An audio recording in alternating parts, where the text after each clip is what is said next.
Good evening, everybody. Thank you for hopping in. Appreciate your patience very much. We got a special show for you tonight. We got the old buddies Busby Adventures and Narc Divers. If you're not subscribed, here's the links to their channels. Please go subscribe. We're going to be just having a candid conversation tonight about the Sebastian Rogers case, the searches, the updates, just a general conversation about our experiences and everything after we left and since we've had our last searches together. It's like the last time we were all three standing there. Me and Narked, shout out Narked. We did some stuff for Riley Strain down in Nashville. And we even did some searches there up and along the riverbank there. But also, there's some of these, like, there's even one night where me and Busby and Narked, we were out there, and it was like, I think 9:30. So dark.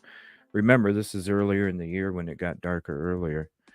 And that was when we were all standing there, and we were just shocked, like, there's been no updates. There's nothing that leads any direction or gives you any kind of path on where you should go since the first day that he was reported missing.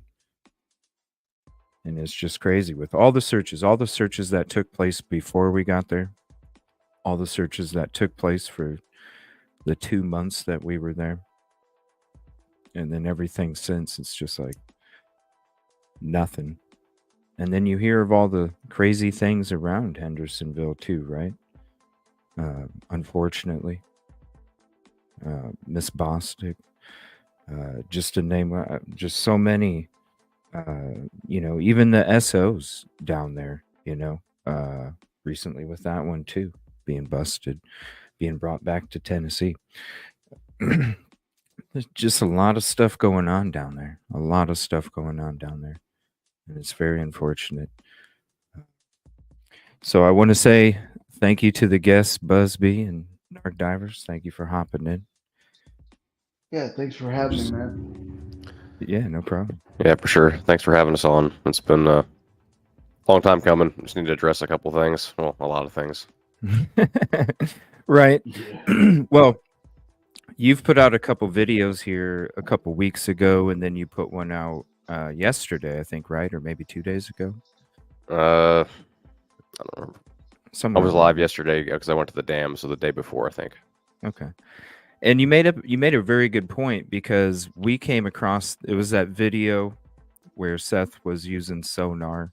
Yep. And we had made our video as soon as we had the show. I came across it. I challenged him to a tire off. Tire It's off. like, yeah, like bro, I bet you I could find a tire before you. You know what I mean? Like a tire off, yeah. So There's- and you made a good point, because I saw your video, like you said, a couple days ago, and you made up a very good point about the statistics on the board itself and what you should be doing if you truly are trying to use it the proper way. If you want to fill in everybody if they haven't seen that yet. Yeah, there's like, so with Sonar, side imaging, down imaging, I don't know anything about live. Can you guys hear me all right? Yeah, Okay. We hear you great. So as far as live imaging, I've never got to really use it. I've seen people use it, but it would be like me trying to use live imaging for the first time and going out. It would take me a while to learn it. There's a lot to it. Mm-hmm. But I've seen live imaging before, and they're like, "Don't you see the car, bro?" And I'm like, "No." And there's it's clearly like a car on live imaging, but if you're used to side imaging and down imaging, it looks totally different. Especially in the sun glares. So if you don't know what you're looking for, or at least seen stuff before, it's going to be a lot harder to use. But I only made that video because I'd seen the news clipping. I was at work on YouTube, and I'm like, oh, okay. I was like, they got Sonar. I was like, cool. And I'm like, oh, no. Where was the diver, right? Because that's what, the first time I saw it, I'm sitting there going, he's on the boat by himself. I think, don't quote me on this, but from the video, there was definitely someone sitting on the back posted seat. You think so? Yeah, getting that shot. Well, I don't know. getting the video. Yeah. Yeah. It's courtesy of Tony. Tony. Yeah. Yeah. I don't. Courtesy not of Tony. Yeah. I don't know the guy, so I can't speak on him. But Were you still involved when Tony came around, or were you done? no, I was before? pretty well done. Yeah. Between the truck issues and then trying to get back down there, and then so much time had passed, and then I seen Tony Mathis pop in with Seth Rogers, and I'm like, isn't that the dude that was looking for Caleb Harris? Right. I was like, I'm so confused. Like, because those two people were friends, the dad of Caleb Harris. Yeah. And he I'm was like, a coworker. yeah, like that makes sense. But then all of a sudden he's helping Seth, which, I mean, I get it. All for it if it's Yeah. the right way and the right thing, Try to get as much help as you can, but I don't know. We've had a lot of I don't know what you'd a call lot of proof to show like what really Tony's about and yeah, how he does his work. I seen the whole thing. Oh, anyway, the whole thing go viral pretty much about something being shown. Yeah, that was crazy, man. I'm like, more weirdos. I'm like, more weirdos. Like that's when I say weirdo. When it comes to stuff like that, that's what I mean. Like, you got another weirdo out here doing some stuff with. Anyway. Well, and some people say it wasn't real, so who knows? You know what I mean? I mean, things happen. But besides that, I'm looking at the fact that he was promoting that Sebastian was in contact with Katie's mother the morning that everything went down, talking about the breakfast, and then the whole Amber Alert thing, which was a total scam, and anybody that would just scroll across the webpage would see that it's a total scam. And it's another thing we're going to be kind of going into tonight, the whole tip line.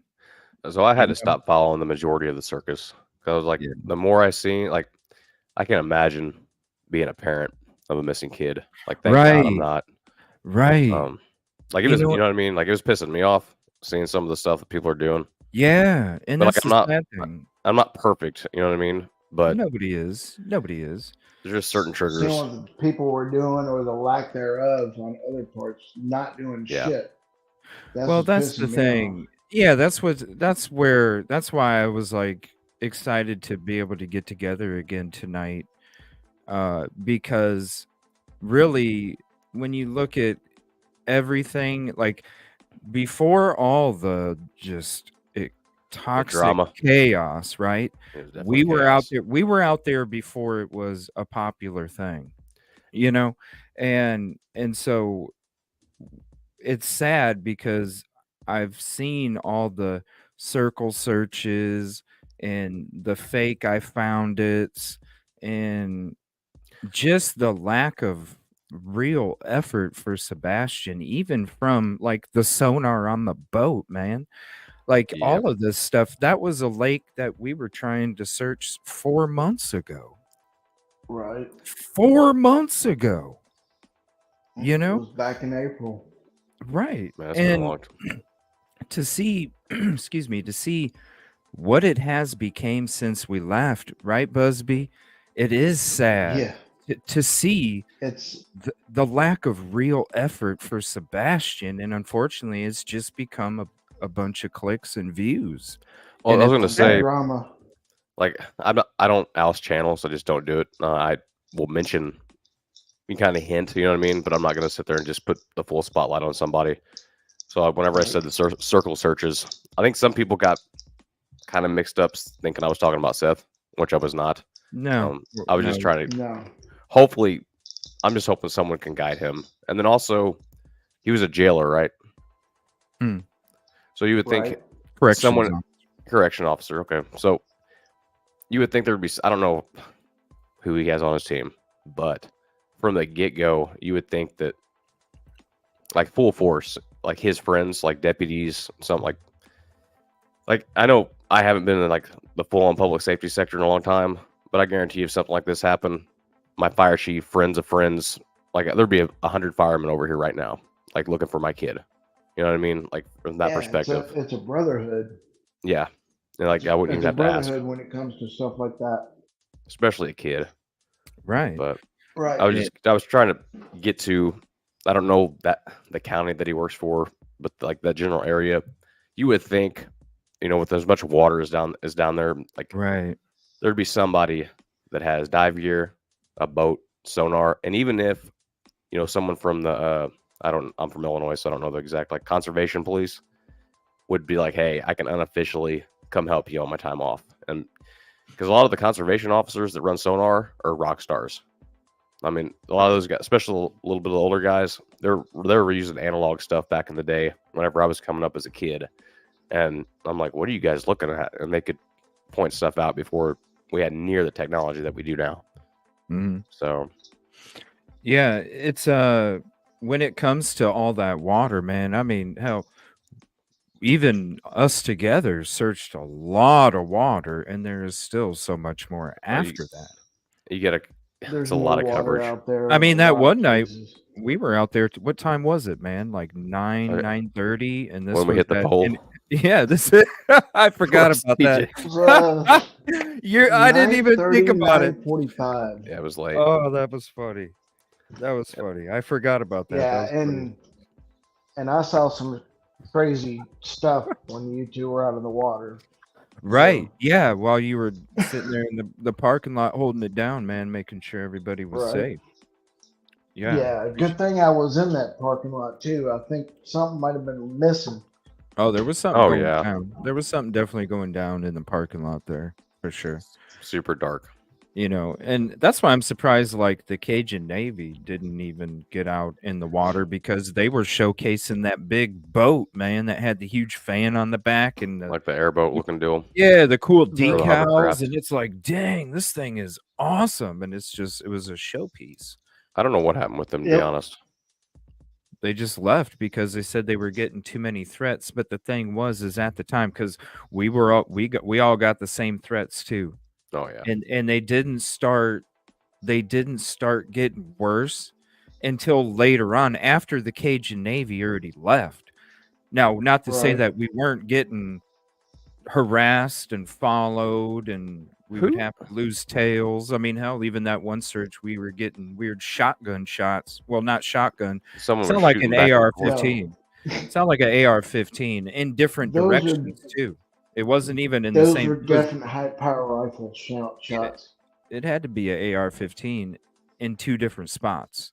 Yeah, when I popped up, I'm like, "Is there a shooting range around here?" And I'm like, "Well, wait, there's a school right there." Right, a school, a high school, a middle school, and a church. Yeah, and for the people out there that are spreading the misinformation that it's okay, it's Tennessee, you can do that all you want in your backyard, you can't do it where a freaking high school, middle school, and church is at. Can't be singing. Well, then the fact that morning that we were there was already police sitting there down the road, right, with their lights on. And when those shotgun shots went off, we didn't hear any sirens going off. And there was an officer right there at the intersection at the end of the road. Probably just monitoring it, if I were to guess. If you've ever taken your hunter safety course or your Tennessee Wildlife Resources courses, then you're not supposed to be shooting that close to a damn church or especially a school. Yeah. Or a roadway. Right. That too. There's a lot of. So that was odd. We didn't have any kind of. Now I've heard different stories. I've heard it was one side of the family, and recently I've heard it was the other side of the family. So that's crazy too, man. But at the same time, there's no telling. There is no telling. There is no telling. I don't know if I'm jumping way ahead or not, but don't forget about the drone either. The what? The drone.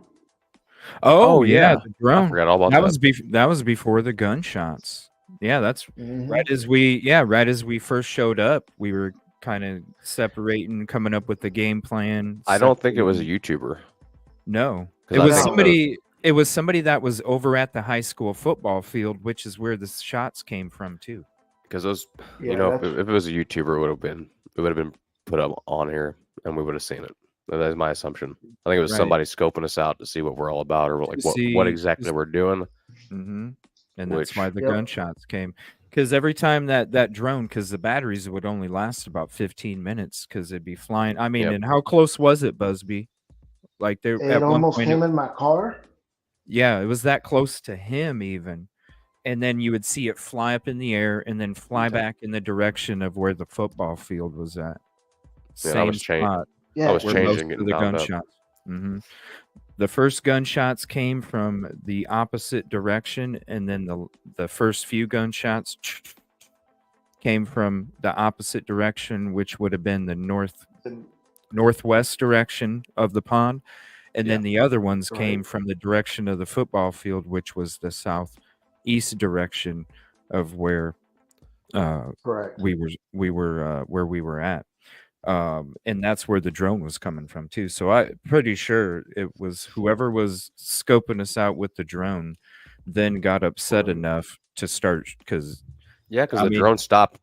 Yeah, when the gunshots were going, the drone wasn't up. yep, the drone went back, and I mean, I think there was like three. If anybody can correct me if I'm wrong, I think there was three first, and then there was like 10 to 12. I think It kept going. in the back. We played It was, that back once. yeah, it Yeah, was. it was. I have the link if. It was 100% not target practice. No, it was definitely a threatening way of firing that weapon. Just real quick, so Sonar, because people keep just coming with shots. There's like what I was trying to do is just tell Seth, hey, here's kind of like your basic setup, but there's not a catch-all. Like depending on where you're at, what type of body of water you're on, the clarity, how deep it is, you're constantly going to have to change your settings just to adjust it. But it'll at least get you going. But it's pretty much, I can't even explain. Like it'd be like me trying to fly an airplane, I guess. Not to that extreme, you know what I mean? Well, it's like what I was telling other people when we were on the boat and you were showing me, like logs and different things like that. To me, I'm sitting and I feel like I'm looking at a bowl of cream of wheat. Right. Sometimes, Like whenever I first started using, it's kind of, I don't know if you like train your brain or what, when I first started using Sonar myself. So like just back in the day, I was the gopher. I was the diver. Conservation police would show up and one dude would drive and the other guy would put his t-shirt over the head unit and be like, all right. Right. And then that's all, two people. So I never got to see Sonar. I got to see a little bit, but not exactly what they were doing. And I got with different groups of people, got to trusting them and back and forth, and they still even wouldn't 100% show me the Sonar. It's almost like I want to say a trade secret. Like really, just kind of, I don't want to say a trade secret, but people are very at least territorial. Yeah, like the people that I have met, they don't want you to do better, so they have to be the one going back in the like cold. as far as settings and stuff like that. Yeah. And you just kind of have to figure it out. There's honestly fishermen. I don't want to say fishermen, not every fisherman, but fishermen that, as far as structure, that are looking for structure to fish off of. There's a lot of good videos on there about how to set it up for the first time, and after you get like an understanding, and go from there, you can get it set up, and then you'll figure out what you're looking at. So, like whenever I first started using it, I was just really intrigued by like the way the trees would look across the bottom, tires, stuff like that. And then now, whenever I'm looking, like I can almost be like when I seen the boat the other day, I can be looking, I'll see trees, don't really kind of look at the details, but don't pay too much to it. See the tires, looking at the bottom, and then usually you see something like a boat, a vehicle, or a person. It's just like boom, like it just goes off in your head, like that's what it is. Like there's no question. Now, when you first start using something, you'll be like, "What is that?" And then you'll drive yourself crazy scanning it 5, 6, 7, 8 times, and then you're like, "Oh, that's a log with 2 branches." Yeah, that's probably the best way to learn it, is when you kind of have to figure it all out yourself. Because it is, I also started with what I was told was low end equipment. I would never find anything, and then I found a truck, found a car, and then I upgraded. Oh yeah. And when I upgraded, it was like going from an iPhone 3 to the whatever the latest and greatest is, like in comparison. Yeah. So now, since I'm used to using a potato cam, basically, like it's just a lot easier to pick up on stuff. And then they have stuff that is 10 times better than what I got.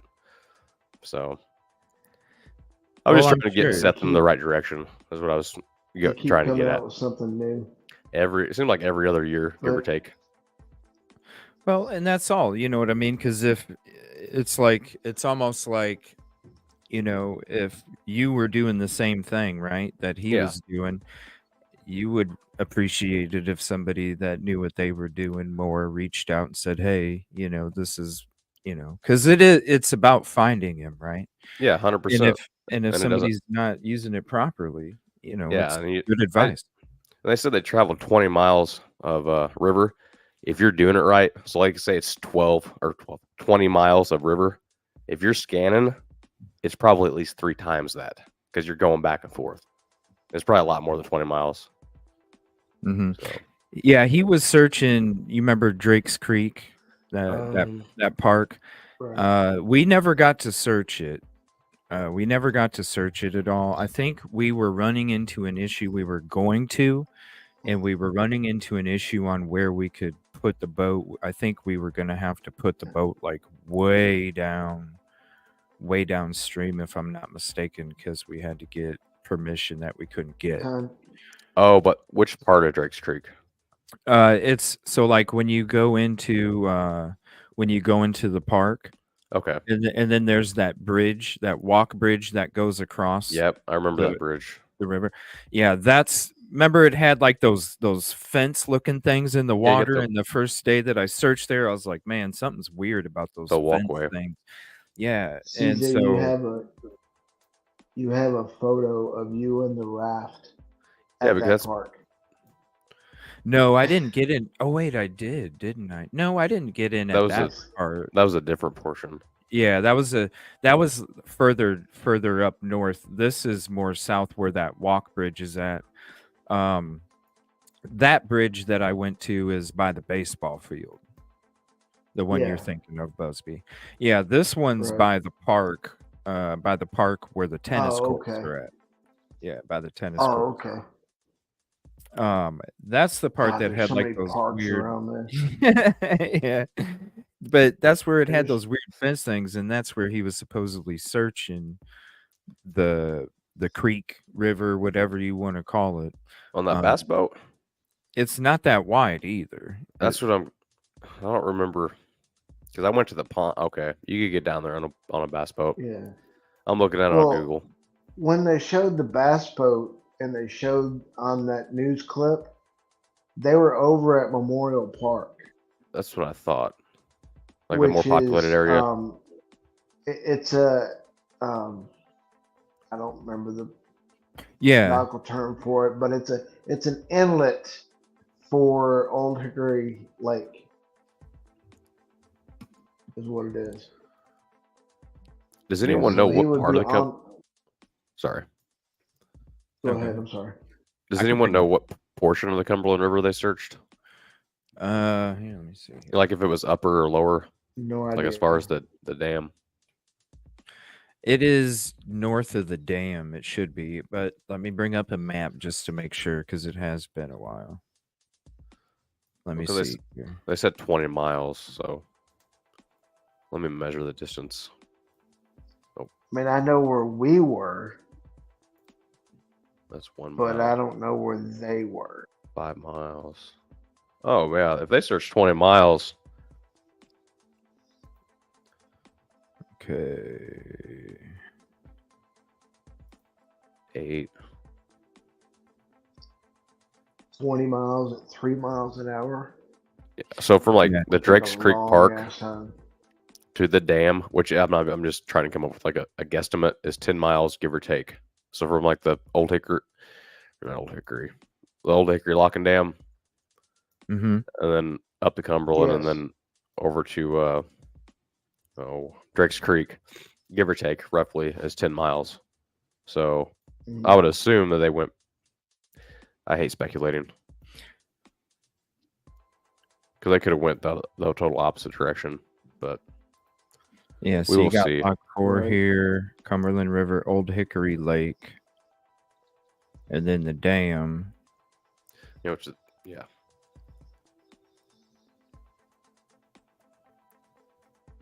There we go. And Old Hickory Lake is huge. Yeah.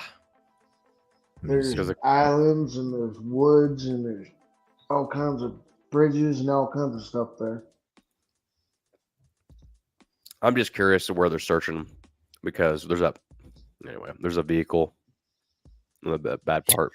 That's right. Yeah, because Yeah. when you first went in there, you said there was a vehicle, didn't you? Yeah. Like, and we were sideways. Like, we weren't even, you know, between the current, we were sideways. And it's like, boom, car. But. And that I'm just vehicle's curious not if been they pulled out yet. No. I'm not going to say where it's at. But. Yeah. I'm just curious if they come along, if they're going to be searching the Cumberland. And anyway, if they're scanning right, they should be like, hey, there's something. But the funny part is, most vehicles don't look like vehicles. Like, you kind of you'll be able to see the identifiers on it. It's just structure. What? Just the general morph looking shape of it will tell you. And then, I mean, depending on how it's positioned, if it's on its side, upside down, upright, if it's a car, a truck, and if there's two vehicles next to each other. I ran into that one finally. Whenever I went up to Rock River, there was two trucks. I think one was like a S10 style, and one was a big old, no telling how big of a truck. They were literally, I could barely, whenever I was doing my first search, I could barely get between them. But I was like, man, it looks like part of a truck, but because the way that, you know, Sonar is, it was kind of blending it together a little bit. I'm like, I don't know. I was like, whatever it is huge. So it was two trucks. I dove down on it, found the first one, cleared it, and then as I'm coming around the backside, my legs hit it, and I'm like, is it broken too? And I'm like, no, it's two trucks. So like, my hope is that once that's searching, you know, hopefully he finds his son. But well, yeah, that's the main thing. That's what we all hope for. That's what we all hope for anybody that is out there. You know what I mean? And that's why we kind of, when we see some of the stuff that's taken place or lack of since we've been there, it kind of hurts us in a special way because of how much we were out there pushing and giving everything that we had, and even doing it when it wasn't comfortable. Or I mean, heck, even when we were out there for like 3 hours in the dark using our phones and just little flashlights that we had, still searching, man. Still searching. I wish I could stay up forever and just keep on searching, but that's not how it works. Right. Exactly. It doesn't matter how many hours away it is or how many hours it takes. It's just like, it's the goal in mind because you care and you do it because you know, it's just the right thing to do. It is. It's the right thing. I would hope that whenever I'm down on my worst day, that someone would try to pick me up and at least help. But that's why I was surprised about the C&D that I got, because it's like, if my worst enemy came to me and said, I'm going to do everything that I can do to try and help find your son, I'd be like, look, bro, whatever took place before that made us be enemies, forget all that. You know, 100%. I wouldn't care. So that's why I didn't understand the whole thing about, I wasn't even talking about it anymore because really I was like, what other updates are there since, you know, the first day it was reported? And after that, it was just nothing but mudslinging and circle searches. So it was not even, what's an update, you know? Yeah. And so I made like my little videos and stuff. Just, it's weird. I don't really typically make too many videos like that unless something kind of triggers me, which is not always good. But you know what I mean? Like, as a response, I'm like, after I do it, I'm like, I guess I shouldn't have said anything. But you know what I mean? It's emotional, man. That's what we're made emotional. Out of. It's like, you see something that's like, are you kidding me? Like, that's what they're saying, or like, that's what they're doing. And then it's like, I gotta say something. Or like, because that's not right. But sometimes it backfires. Like, someone commented and said, basically, like, at least the other person that's searching. And I'm like, what? Like, it'd be the equivalence. They're like, I'm all for people searching. You know what I'm saying? Like, I want people to continue to search if they can. But don't, I guess, don't walk in circles. Like, I don't know how to explain that. No, it's almost like it pays for the people That's that are partaking in that. It's pays for them not to find them. That's why they're and that's doing what I'm the getting at. search. Like, Yeah, I would say, hey, look, I'm Trey. This is where I'm at. I'm going to search this area. yeah, You guys see anything? Let me know. Try to clear it the best I can and be like, okay, check. Maybe Yeah. come back if I think I missed something. right. And then say, hey, where else do you guys think? And it's like Right. try to do like a grid of like things that make sense. But I'm not going to walk with my phone down on the ground. And I get safety. Like, you don't want people showing up. But at least after you're done, be like, hey, this area right here is where I was at. That's what I Right. searched. At least like a little bit of input. I don't know. No, because it's a Yeah. community effort, man. We all may not, link up and be able to communicate about, or have the same kind of map or anything Yeah. like that. But at least people know what was searched, so that Exactly. person isn't going to then because really Right. there is no direction. So You know, I said when we started, you're already behind the 8 ball. You're already behind the 8 ball. So the last thing you need to do is waste time. Continue to do the areas that have not been done. After that, broaden it out, because doing this isn't doing anything. And that's why it's sad, because the people that are still doing it, it is like it It's a money pays not to grab. find them. It pays not to find them. Yeah. We're gonna walk in the same spot because it pays not to find it. That's why I was fully transparent. and Like, if you I can't, I can't search down there anymore. Not in that area. Especially with my sonar. Unless he's actually in something, it would be very. I just don't think I would see it. You know what I'm saying? Yeah. And that's how I feel. Now, maybe if it was 10 foot of water, maybe. But not this late in the game, at least. no, not for me. Like, I know Yeah. I know the experience that I have. You know what I'm saying? Like, most of the people that I have found in an official capacity, it's been 3 days. Right. You know what I'm saying? So fully intact, Right. except for one person. It was like 24 days, but it was super cold, just starting to float. But it's one of those things. Like, until I actually find, something that old, That's I the can't say I'm 100% confident in doing it with my setup. Now, with live imaging, live scope, on a good day, if I had the training, it would take me probably several months before I said, hey, I'm not going to miss anything. At least, 90% of the time. Well, you even said when you all were on the river, I'm gonna have to go back and relook at Over this it to and make play sure I it. didn't miss something. Right. Yep. Yeah. Especially, it's great when you get a clean, clear bottom, when it's just muck and the bottom That's some looks mucky clear. water Oh, yeah. too. That is Well, some mucky water. it's good when it's like that, because then you're like, okay, there's nothing. And then when there is something, it's very easy to see, hey, it isn't anything. Really? It's, So it's easier to see in I don't mucky know, water than clear, I because well, I what? want to say muck. The sunlight But as not far creating. well, no, as far as the bottom is what I meant. Like the Okay. bottom of the channel, like the bottom of the river. Like whenever there's not a lot of debris. So like trees, tires, rocks. Whenever it's clear, whenever I say clear bottom, I'm just saying there's not a lot of trees. There's like a sandy bottom in a sense. Like the down imaging and side imaging will look very crisp, if that makes sense. Like, you're not seeing like a rock here, or like, cameras are weird. Like a rock, a tree, and then you're looking down the middle. When it's open like that, and then all of a sudden it's like something sitting there. You know what I'm trying to say? Like, if Yeah. there's not a bunch of stuff around it, it's easier Right. to say, hey, Yeah. There's something that sticks out. Like, Yeah. yo. But whenever you get into the areas where there's a bunch, like, it's just littered with like basically just trash and rocks and tires and trees and stumps, then you can miss stuff. You can have someone behind the stump, or like a tree or a rock, or And it just blend in with the rest Like- of the. like when we're looking for Riley Strain on Sonar, the first pillar, it didn't show, the Sonar did not show the like indentations, because you would have big old not gonna say boulders, but big rocks, and I was finding like holes that you could easily get stuck in, and it didn't show up on Sonar because the way it pings back and forth, depending on the depth that you're at, it'll just shoot across and it won't show it. So if you're down in there or stuck, you're not going to see it.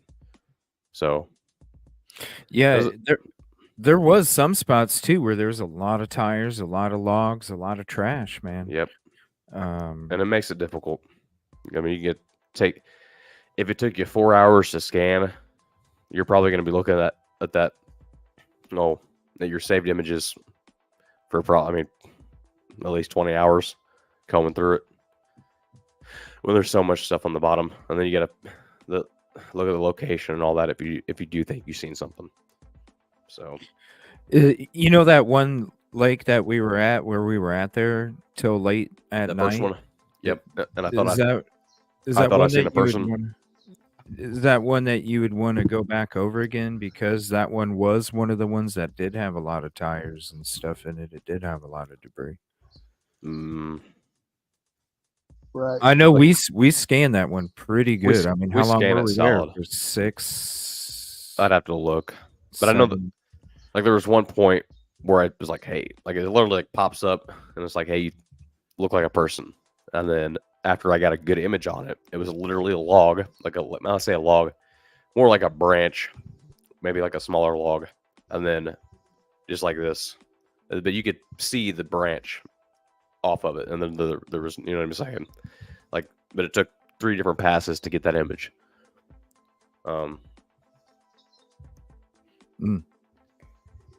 So what do you think, Busby, when you kind of experienced a lot of what was going on when it came to the people harassing and following and all of that stuff as well?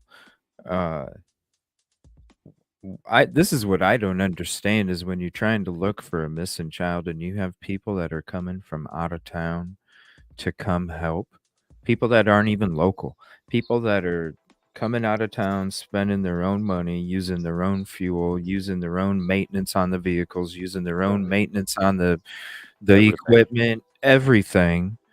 And people are trying to run them off to get them out of there. That's what I never understood, was all of the negativity towards anybody that wanted to try and do anything to help. Do you think that's on purpose? You think people don't want? It's definitely on purpose. You know what I mean? Like people, definitely, like, definitely on purpose. Why you think it's on purpose? Just because they don't want them found? I mean, what is going on in Hendersonville? Not to mention all the other stuff too. I don't know if they don't want to be found or whatever, but I can't say that for 100% certainty. Sorry, my dog's barking. But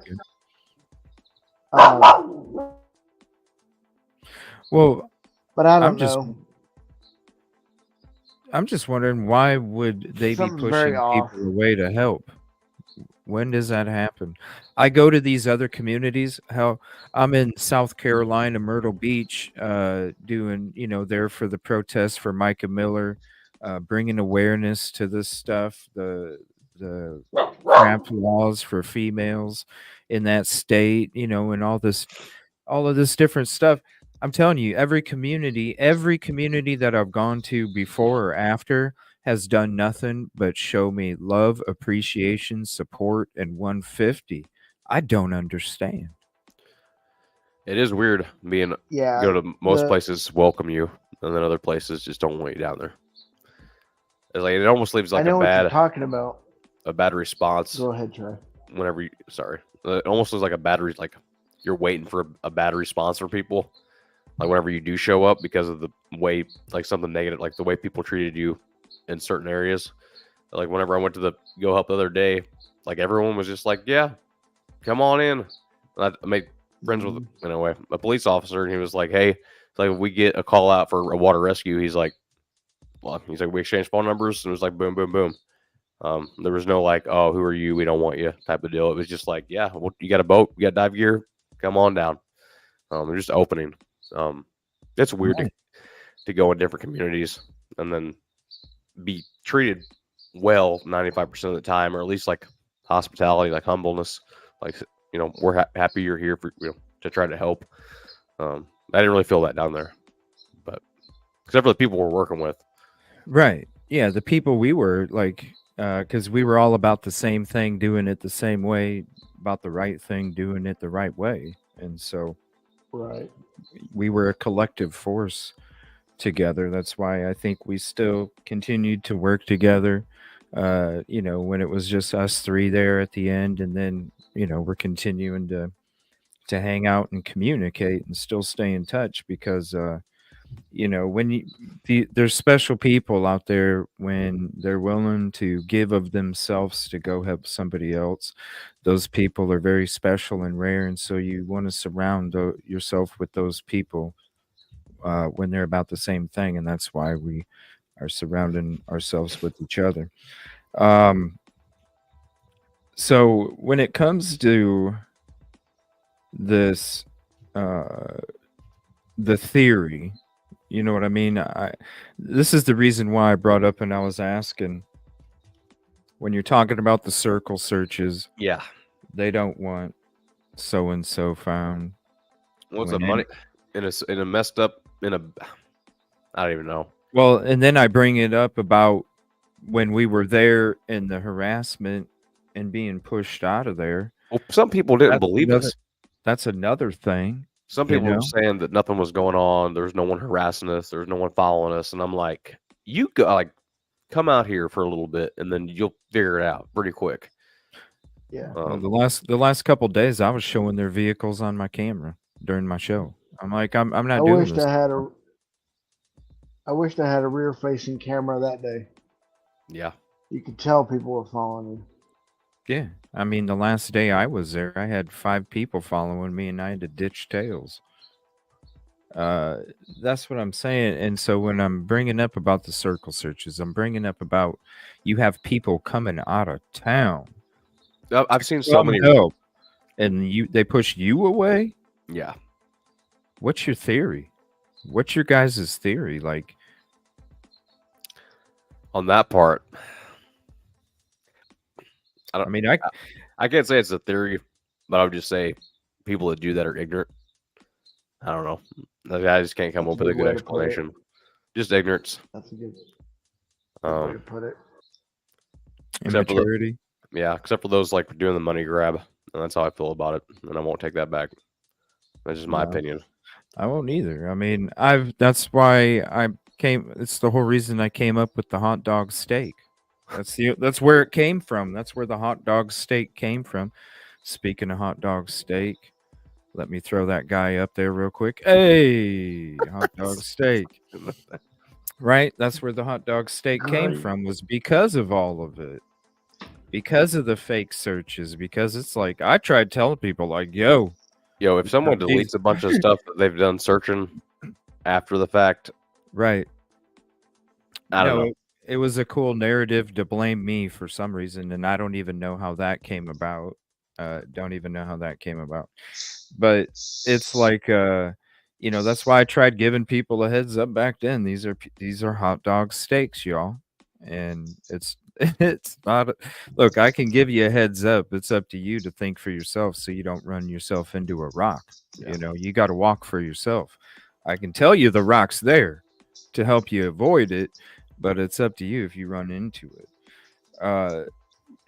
I don't know. I don't know. It's weird because again, why would Right. people do that stuff? Number one, if you really are coming to help, because we were showing everything. You could see what we were doing. We weren't Oh yeah, just full transparency. Like, this is where we're at. I mean, Right. except for like, I think after a little bit of the harassment and people following us, I think the second day, I don't remember exactly, but we were kind of like, hey, we're not going to say exactly where we're at, until after the fact. Mm-hmm. Right. Yeah, but it was Exactly. always transparent. I You didn't could even- see. Go ahead, buddy. Sorry. I wasn't gonna post where we're at or anything after all that first day. That first day was insane. Who showed up and And was for like, people to think we weren't followed, or sorry, what's that?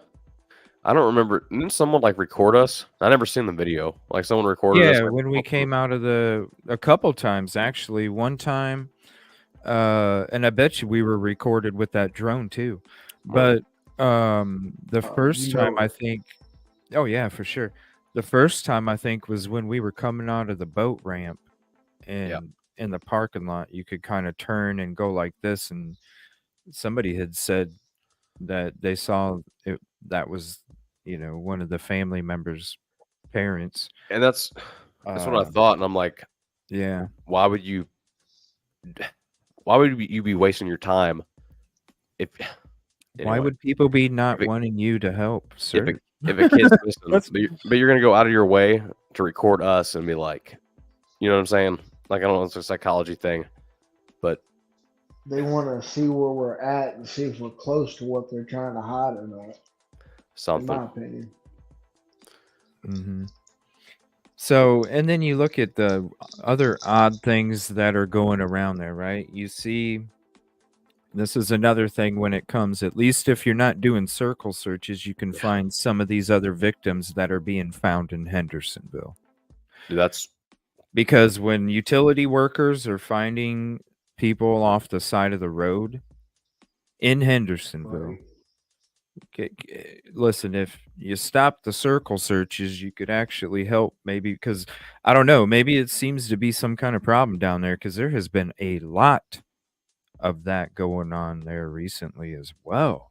it's been a lot. There's been a What lot the of heck? tracing other people's spots and everything else, which I'm not saying that's bad. I mean, another new pair of eyes can see something different in the same spot, which has been done before, but I mean the exact same locations or the exact same locations multiple times.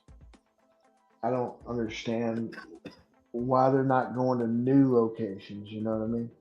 Mhm. Yeah, that was my thing. Which I get sometimes. It's like, hey, I think I missed something. Go back and check that area back. Check it out. Search again. But when I pass an area and I'm like, I don't see anything like at all. I don't know. I don't see myself going back. But Yeah, unless you really like just wanted, get it good, there's yeah. always that chance you might have missed something. Oh yeah, you can always. I mean, this is the You're thing. rethinking. You could miss vehicles in the water. So if you think about that, a vehicle like a full size vehicle, you can miss those, let alone a person. If you don't know what you're looking for. Yeah. Right. Well, Definitely. sometimes like newer vehicles kind of shine back, and because there's not as much detail as far as like growth. Right. So and the older ones are more detailed. Yeah, so they're easier to miss. But if you know what you're looking for, you'll see it. You'll just be like, what? Like, it might look like a structure, but it won't look like a vehicle. Usually be kind of shiny, like literally reflecting back like a mirror on the sonar. Right. So when you see something like, if you ever see something big and you're like, what is that? Like, and it just looks something like you've never seen before, it's probably a vehicle. If it's a newer vehicle, like only been there for a couple of days or something. What the growth, the reflection of the sunlight on the paint would create like a glowish on the sonar, not the sunlight, but like with the sonar, it's like basically like shining a flashlight.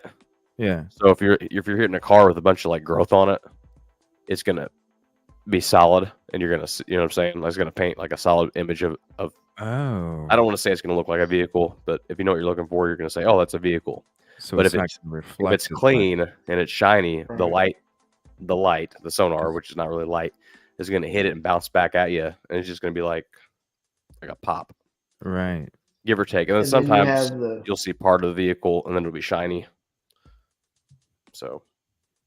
And then you have the shadows that it casts. Yep, off the backside, or I say backside, but yeah, depending on left or right, you'll see that. You'll see it. It'll look like a car sometimes in the shadow.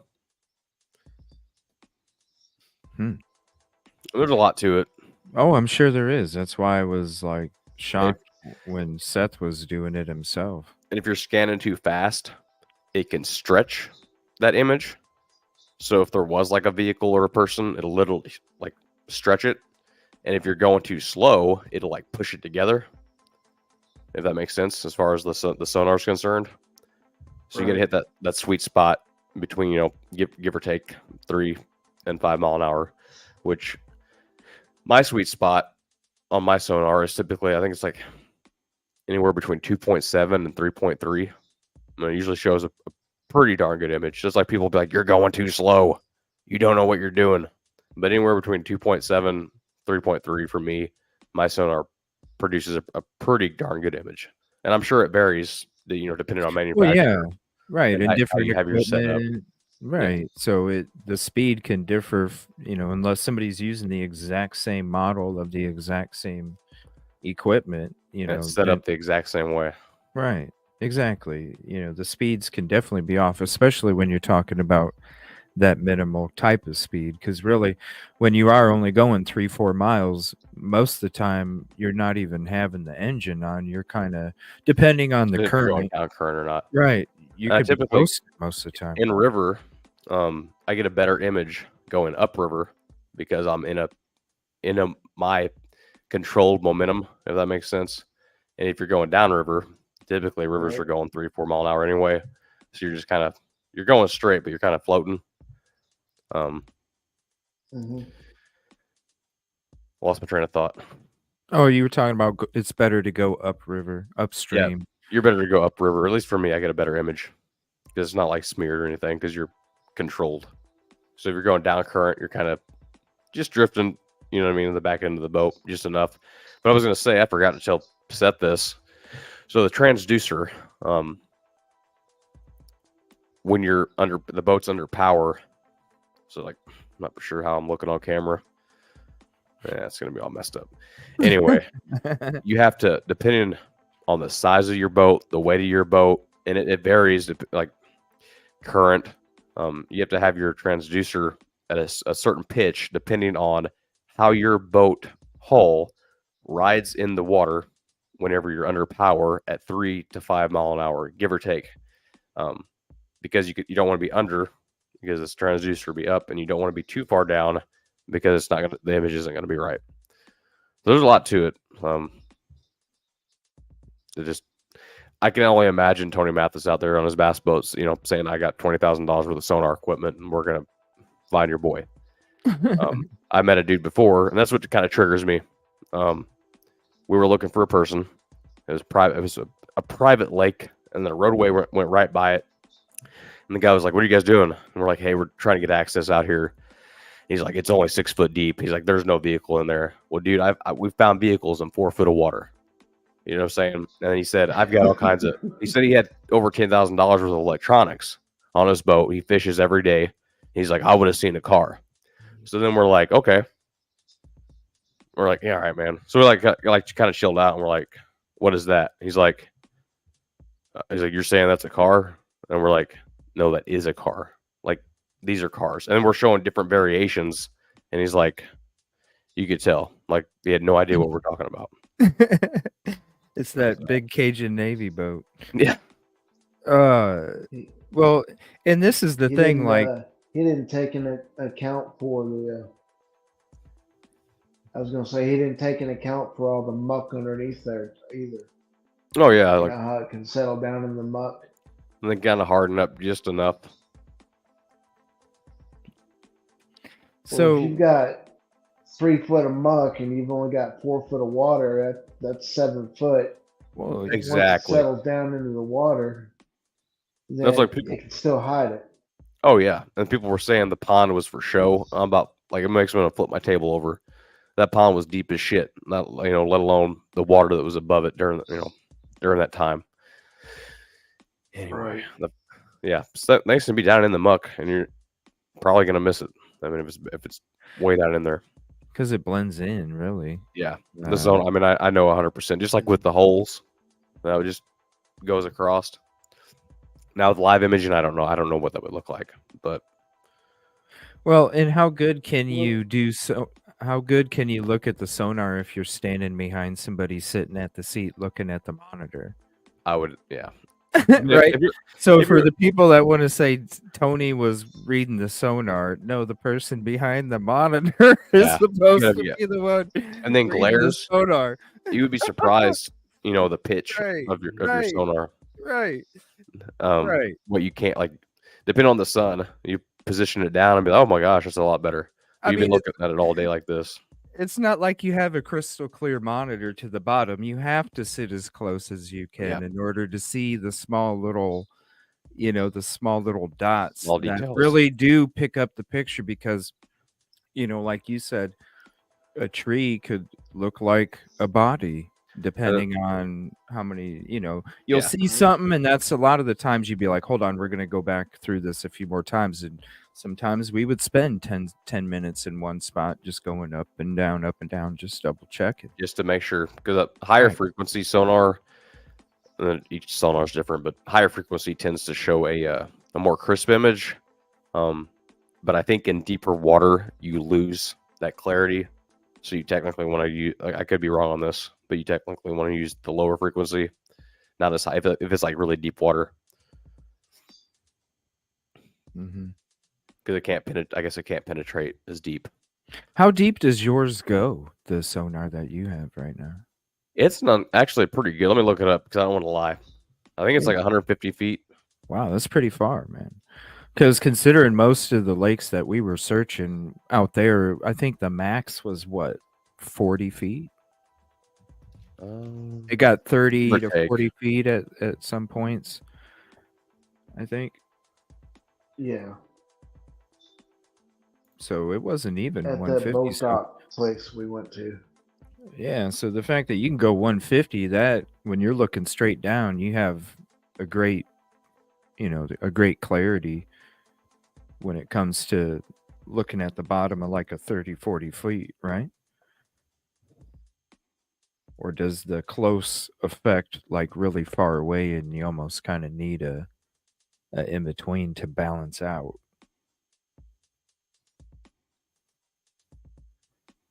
Thank you, Michael. I appreciate the words. And it's true. Most still covering the story are just making shows, commenting on other creators. And that's really it.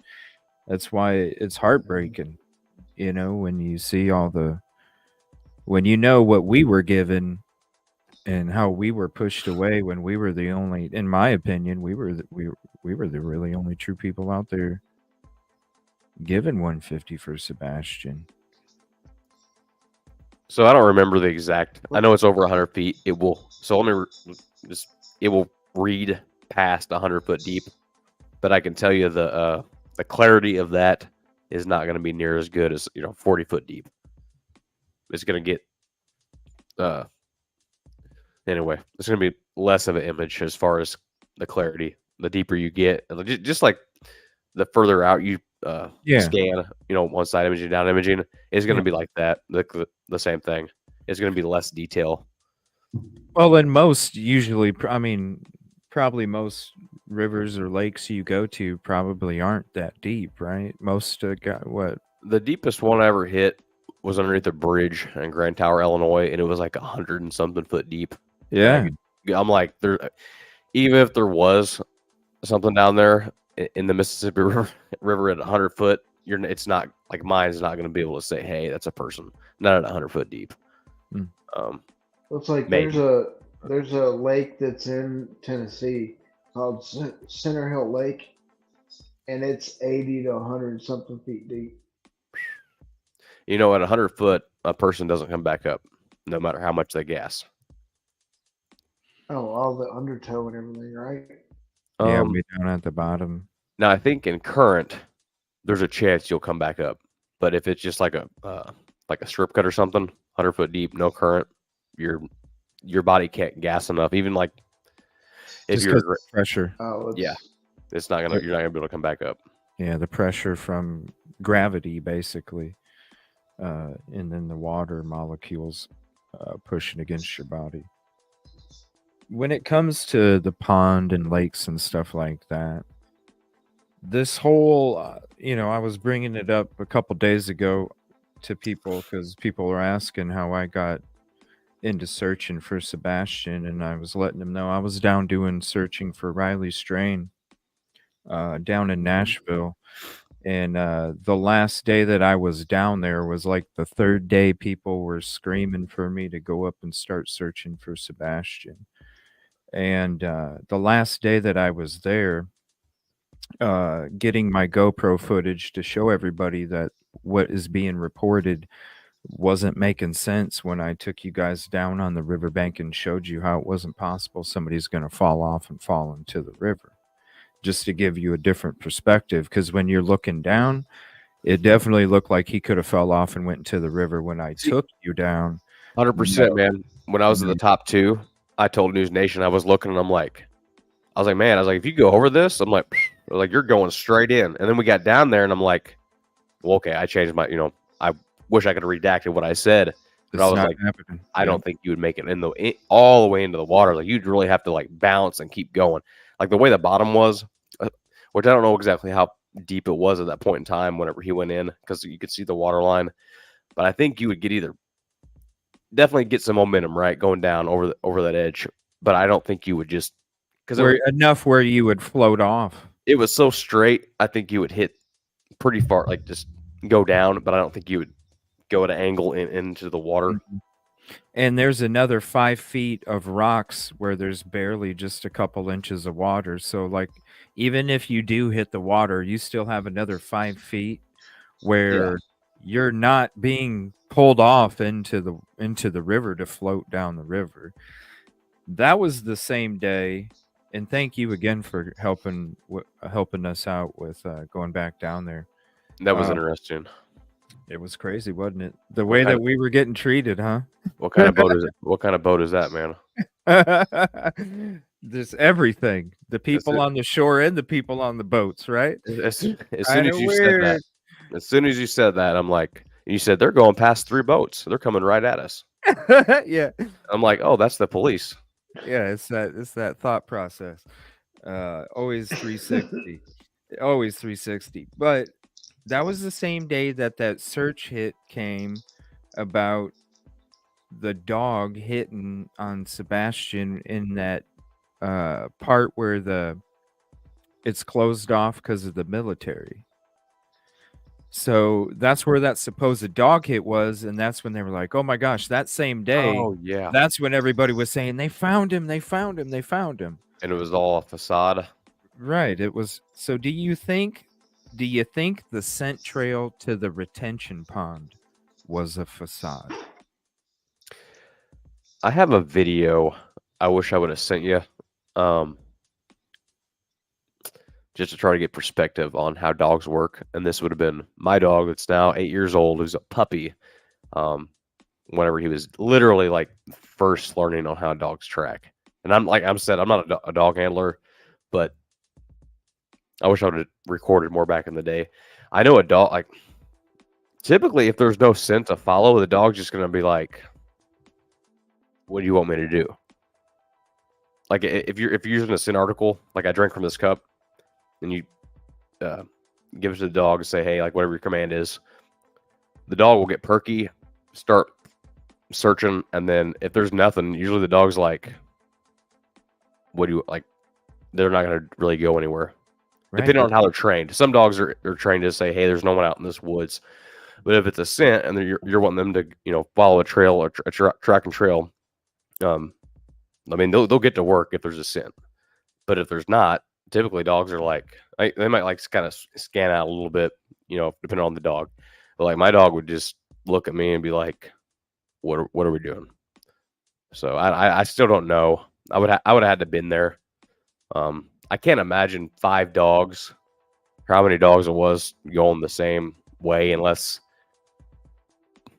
it doesn't make sense. I would have had to been there. Well, this is the reason I'm asking you specifically is because you posted the video back then when we were there. Yep. I remember I was there when you were having the conversations with them at the truck too. Yeah. And what do you think? That's why I'm like, do you think the whole retention pond was a facade as well? The whole dog leading to the retention pond and honestly, like my honest opinion, I think the dogs. I don't know what's an article. I would imagine he's just an article to lay out that trail. If he went that way, typically when a dog stops it at a roadway, and that pond was right by a roadway, Right. typically it means someone got in a car. And I think the dogs might have. Water holds scent. I forgot about that. Water holds scent. Yeah, it does. Mm-hmm. So if he was there, if say he did make it to that pond, the pond would have held that scent, and then the dogs probably would have jumped in the water like they said. If he got in a car at that roadway, that's a total far left field speculation on my part. You shouldn't listen to me. Well, no, based off the conversation you had with Chris. I think about he the was, whole scent trail. You know what I mean? think he really. I mean, the way he was talking, I really think he thinks that they track there, and I believe him, and I know a lot of people don't want to hear that, but 5 dogs, and then wasn't there a statement? There's like the emergency management guy, and then the sheriff's office guy on the like a news article, like a video. And the emergency management guy was talking about the tracking. I don't remember which video that was, but the emergency management guy was doing most of the talking, and I don't remember exactly what they said, but it was about the dogs, like pertaining to the dogs. Mm-hmm. I've heard basically like the majority of the things that I've heard that the dogs didn't track on anything, or hit, like I guess his specific scent is what I heard. Yeah, yeah. But I don't see 5 different dogs going the similar ways and doing similar things if there was nothing there.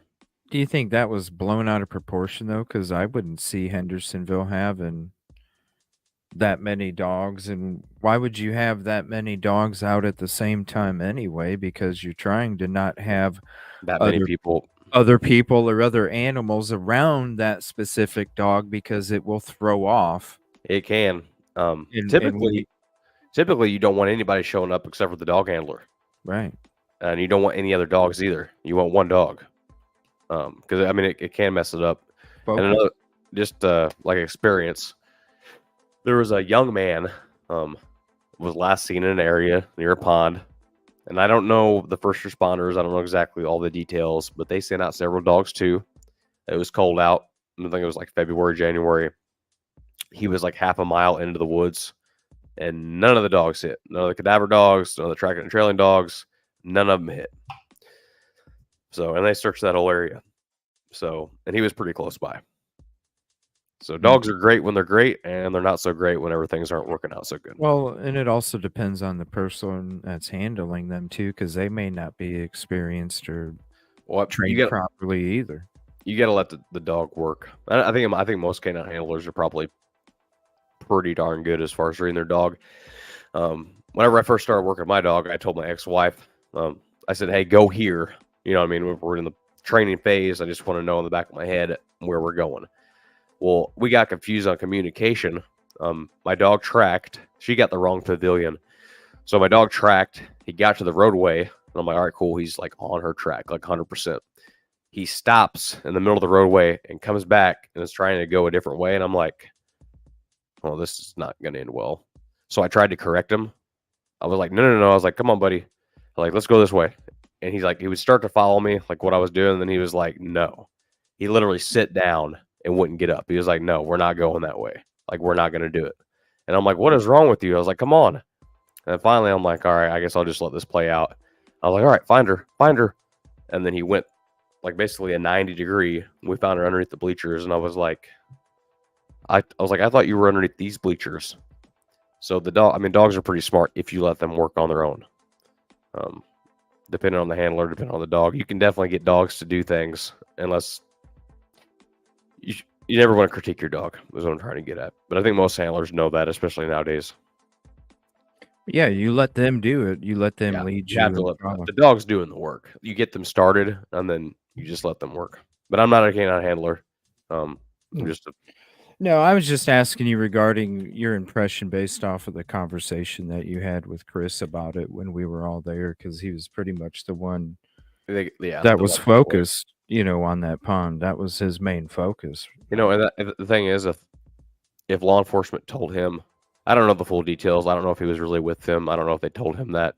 But if that's what they told him and he was with them and like, the dog's tracked here, which I know,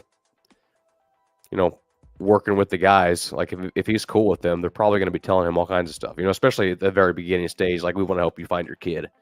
I know he's a stepdad, but regardless, if you have a good rapport with law enforcement, they're probably going to be, honest and open, be like, well, we had 5 dogs go this way and they went into this pond.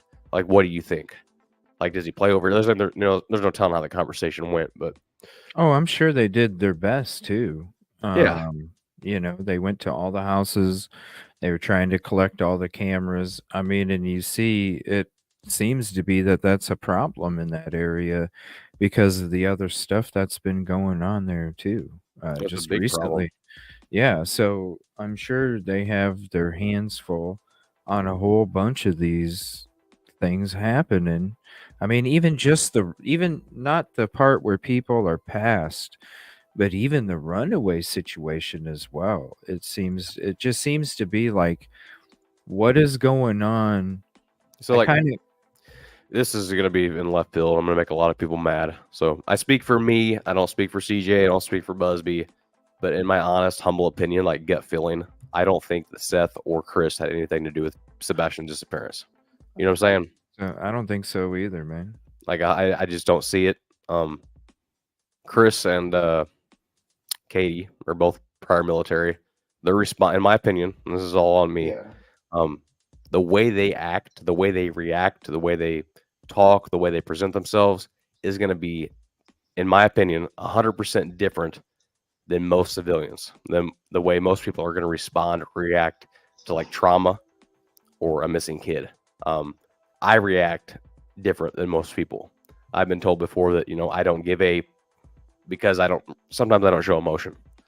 It's just like sometimes you get a numbness, and I don't know what their MOSs were, but I truly don't think that Chris or Seth had anything to do with it, and I think that their body language is going to be off compared to most people, and that's just how I feel. Could be totally wrong, but No, I mean that's my speculation too. I feel like there's a reason why he didn't have shoes on. yeah, I feel like uh listen, there's a lot of creepy people out there. do people And watch and lurk and wait? yeah, and when you're playing a video game that you can talk to other people and somebody finds out that you're from Hendersonville and they might not be very far Now and knows what kind of background they have. Hey, buddy, I'm outside. Come say Yep. hi real quick. Oh, okay. I'll run that- out there without shoes on. Now that you say that, so I grew up as a country kid. We got an Xbox 360, and yeah, this is back in the day, so kind of shows my age. But yeah, you'll be talking to people, and there's a friend that I had, no idea if he was 30 years old, my age at the time, and it's like, where do you live? Oh, I live in yada yada yada in this area. Oh, that's cool. I live here. Well, there's no telling who's lying and who's telling the truth. But we built a rapport, and we would laugh and talk and have conversation, and we even got to the point to where we would talk about how our day was, where we went, Huh. and that just like it's an innocent thing. Especially back in the day, and as a kid, I think most kids don't have that. I don't want to call it intuition, but you don't really know how the world kind of operates, like how people can be. Right. And you truly don't know how old that person is on No. the other end of the. But just a voice at that point. Right. They could be pretend. I mean, that's why they have sting operations like Yep. with Chris Hansen. People pretending to be, and then you can fake a voice too. Oh yeah, they have voice changers and everything. You can change especially pitch your to a voice. child. You know what I mean? Like that's why the crimes are so horrific when people are doing that stuff. And so, yeah, we've heard Uncle Taco talking about how he was playing online with Sebastian. Well, that means that he had access to other Yeah. creepy individuals. And just because you ain't playing Sebastian at Katie's house doesn't mean there wasn't a. Listen, these people find a way Oh yeah. to get a way to communicate beyond the gaming platform. And who says there wasn't a? I don't know. It's just I feel you. I've never really Oh yeah. in the beginning. The whole drive down to Memphis is still sketchy to me. Still sketchy to me. But I don't know, when I'm looking at everything and I'm like looking at, like, even after we were done with our searches, there's no sign, direction whatsoever since the first day it was reported that he was missing.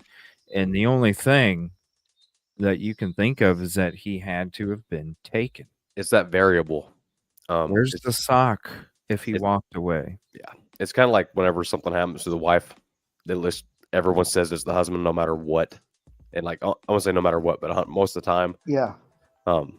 it's just that variable in left field that probably happened. No, 'Cause he's that's what usually makes more sense suspect than number anything. one.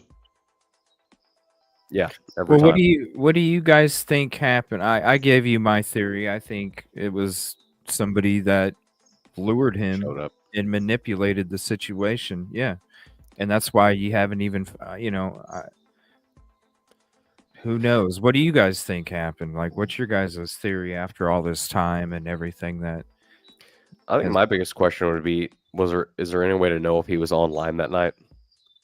Well, no, not. I'm saying like the people he would have ran into on Call of Duty or Yeah. whatever he was.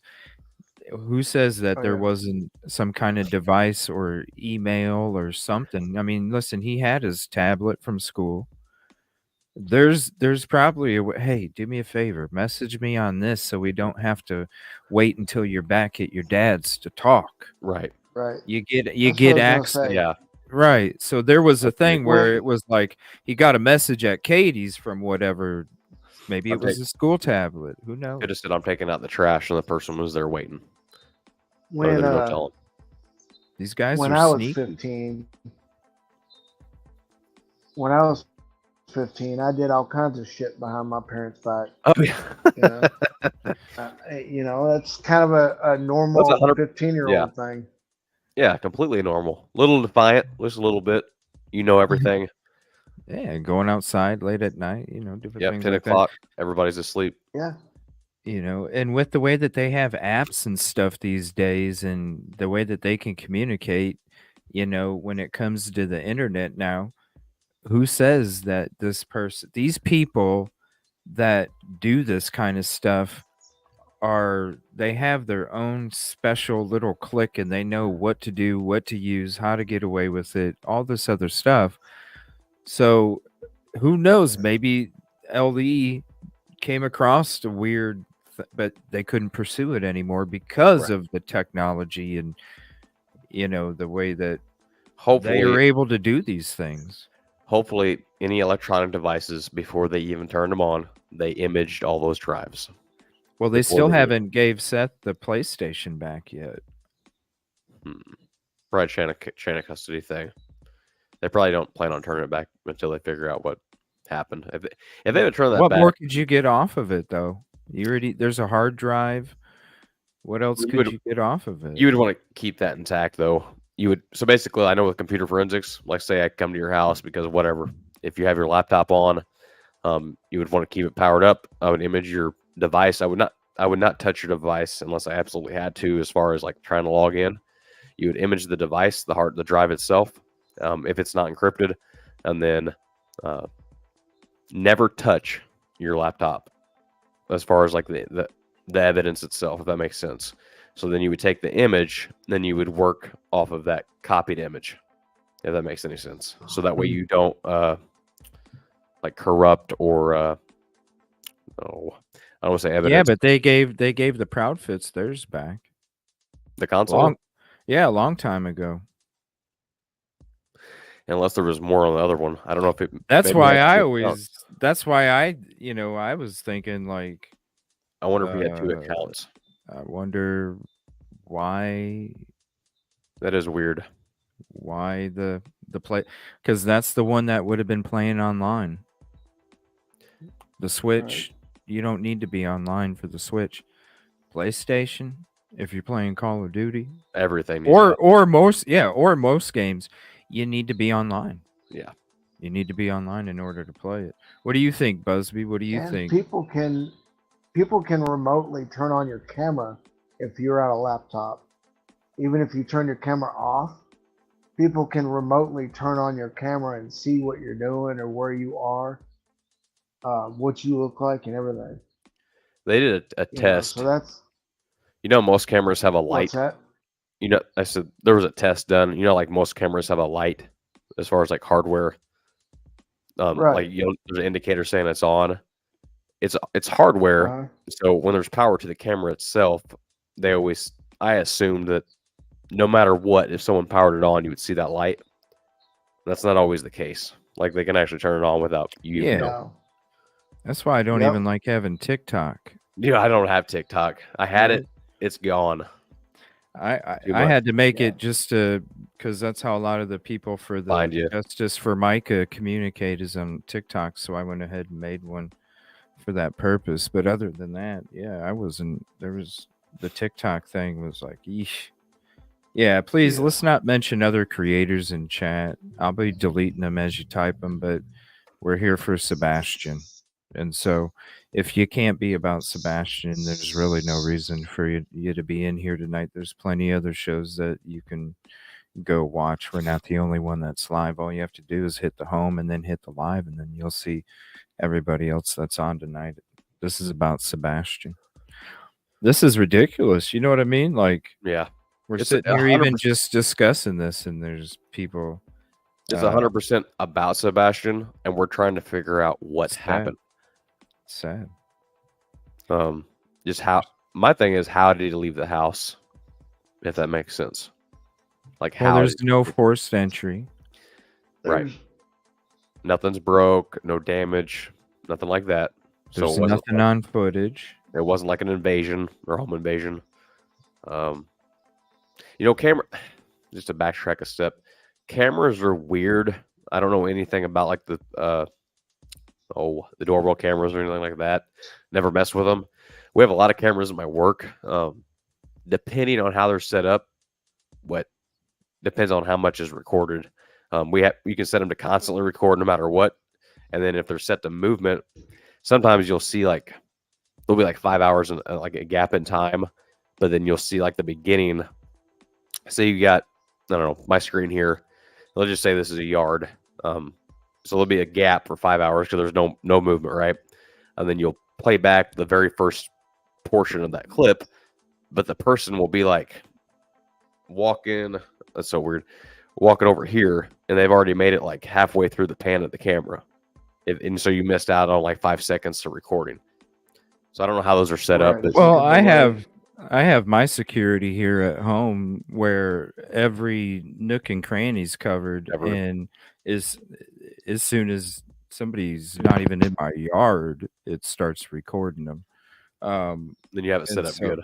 Yeah, and I got like the clarity is amazing. Like even like it's almost like the night camera is better than the daytime camera. Yeah. That's what got me about the flashlight video. I'm just like, where's the night? Like, I don't know what kind of camera that would have been, but it was just terrible. That video irritates me. Yep. Yeah, it is. It is.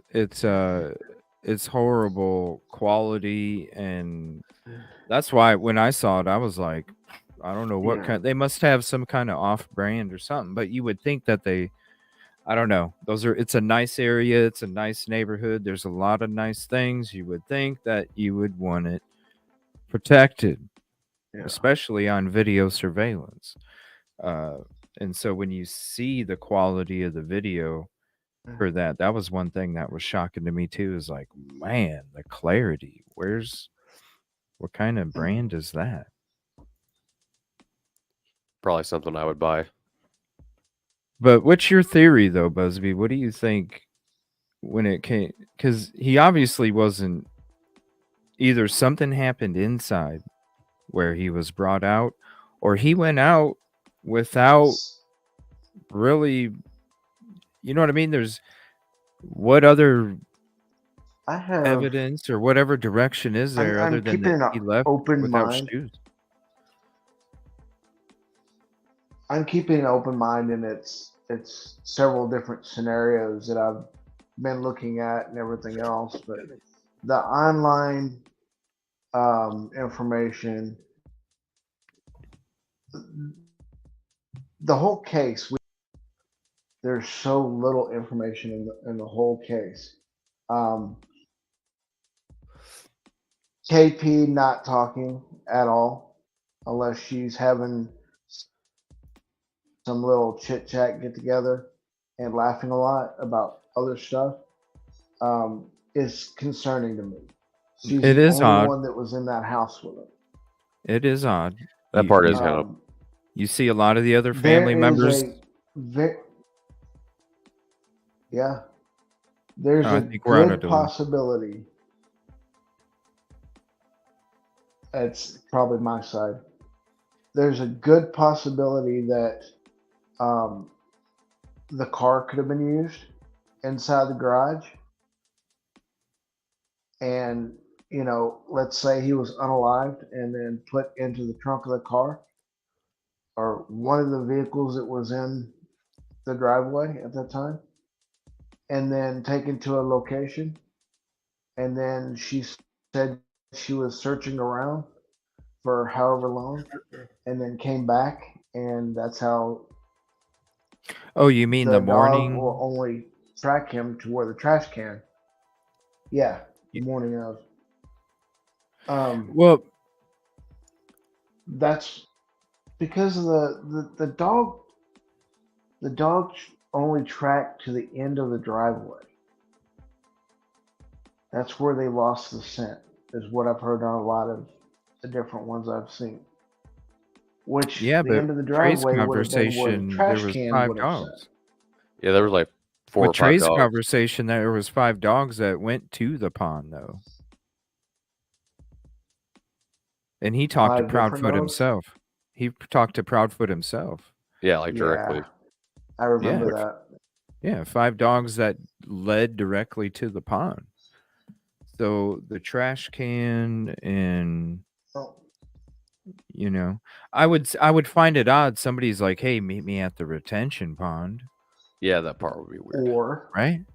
or let's Unless they say mapped it out. But It's not a say walk. allegedly. It's not a walk that you would go. You know what I No. mean? Really, the way they tracked too is that to go through all that construction. Too? yeah, that's the No. way the dogs tracked. Yeah, that doesn't. Yeah. It doesn't make sense. Let's say allegedly that whoever unalived him didn't want to clean their hands in the house because of forensics and everything, and they washed their hands in the pond. Is that an option? So, are you thinking like, is your theory more coming to that somebody on the inside was involved with what took place, from what you're thinking, as your speculation? I've got several different theories. I'm really eyeballing KP because she's not saying enough, and we don't have enough information. And there's some things she's saying that's not exactly what she said at the beginning. And if I heard a thud, I don't care if my child was disabled or not, I would get up and go look. That's irritating me too. But Go ahead. Sorry. It could be the whole scenario where there was someone contacted online. Either that or they followed him from somewhere to his house. There's been a lot of SOs recently. I think they all need checked out the again. area. Yeah. What's that? Oh yeah. The SOs, I think they all need looked at like deeper. Question. Yeah. Oh, yeah. Question. Talk to about it. Yeah, don't do an SO search in that area. It'll Is it probably bad? scare you. I mean, there's pretty good possibilities around there. Within 20-minute driving distance of that place. from the last time I looked, which was a couple months ago. There's so many places that everybody's already looked and relooked and looked in the same locations. They're not broadening the search area. I still have my questions about Tyree Springs Road because he went to White House, his school that he didn't want to leave before he moved to Beach. And it's an easy walk right up Tyree Springs Road to White House from their location. And there is a lot of woods in that area. Yeah, but that's where I'm going back to in the if he beginning. walked out on his own. Don't you think they would have found a sock or something? You know what I mean? That's it's been this long, okay? Yeah, And if he really is I don't in the know woods, if don't they you think even checked something would have Tyree been? Springs.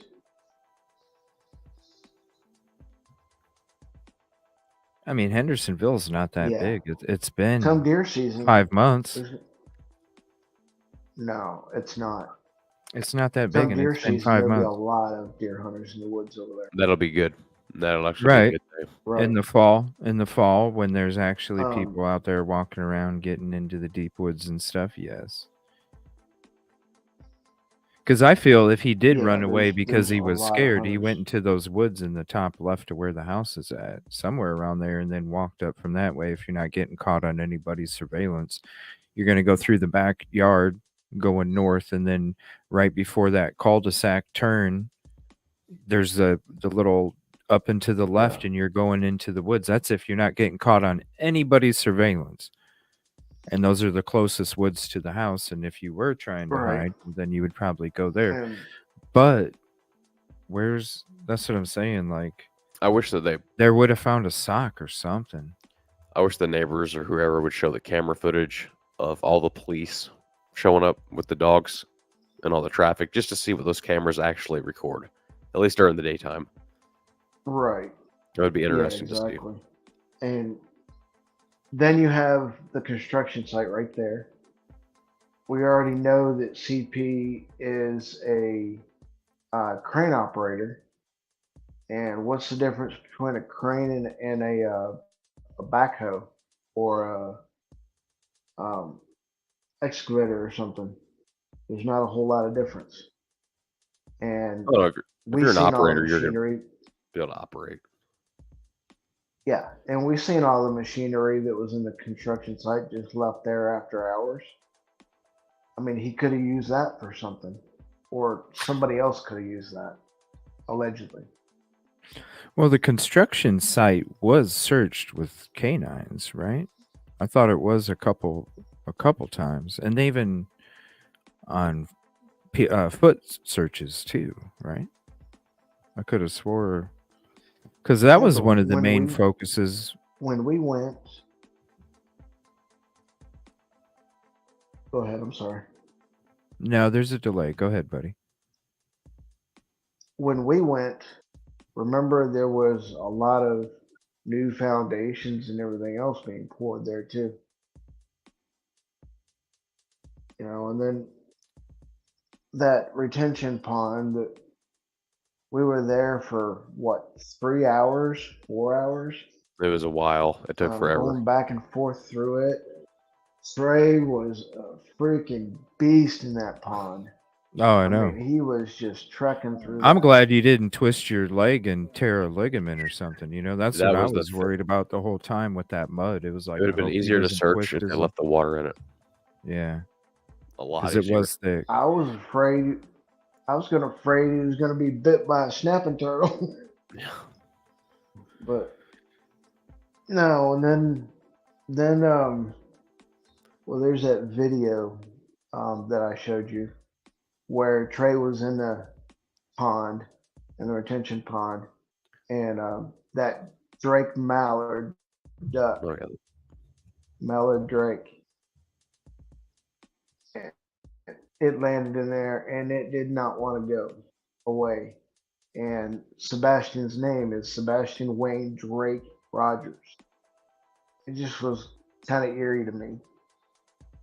Well, that's the And same then spot that that hat. Grandma. I don't know if you want to talk about that or not. Well, that was a Vivint. All right. So, like, when you're searching an area, you're searching a pond, and you have no information on how that was searched.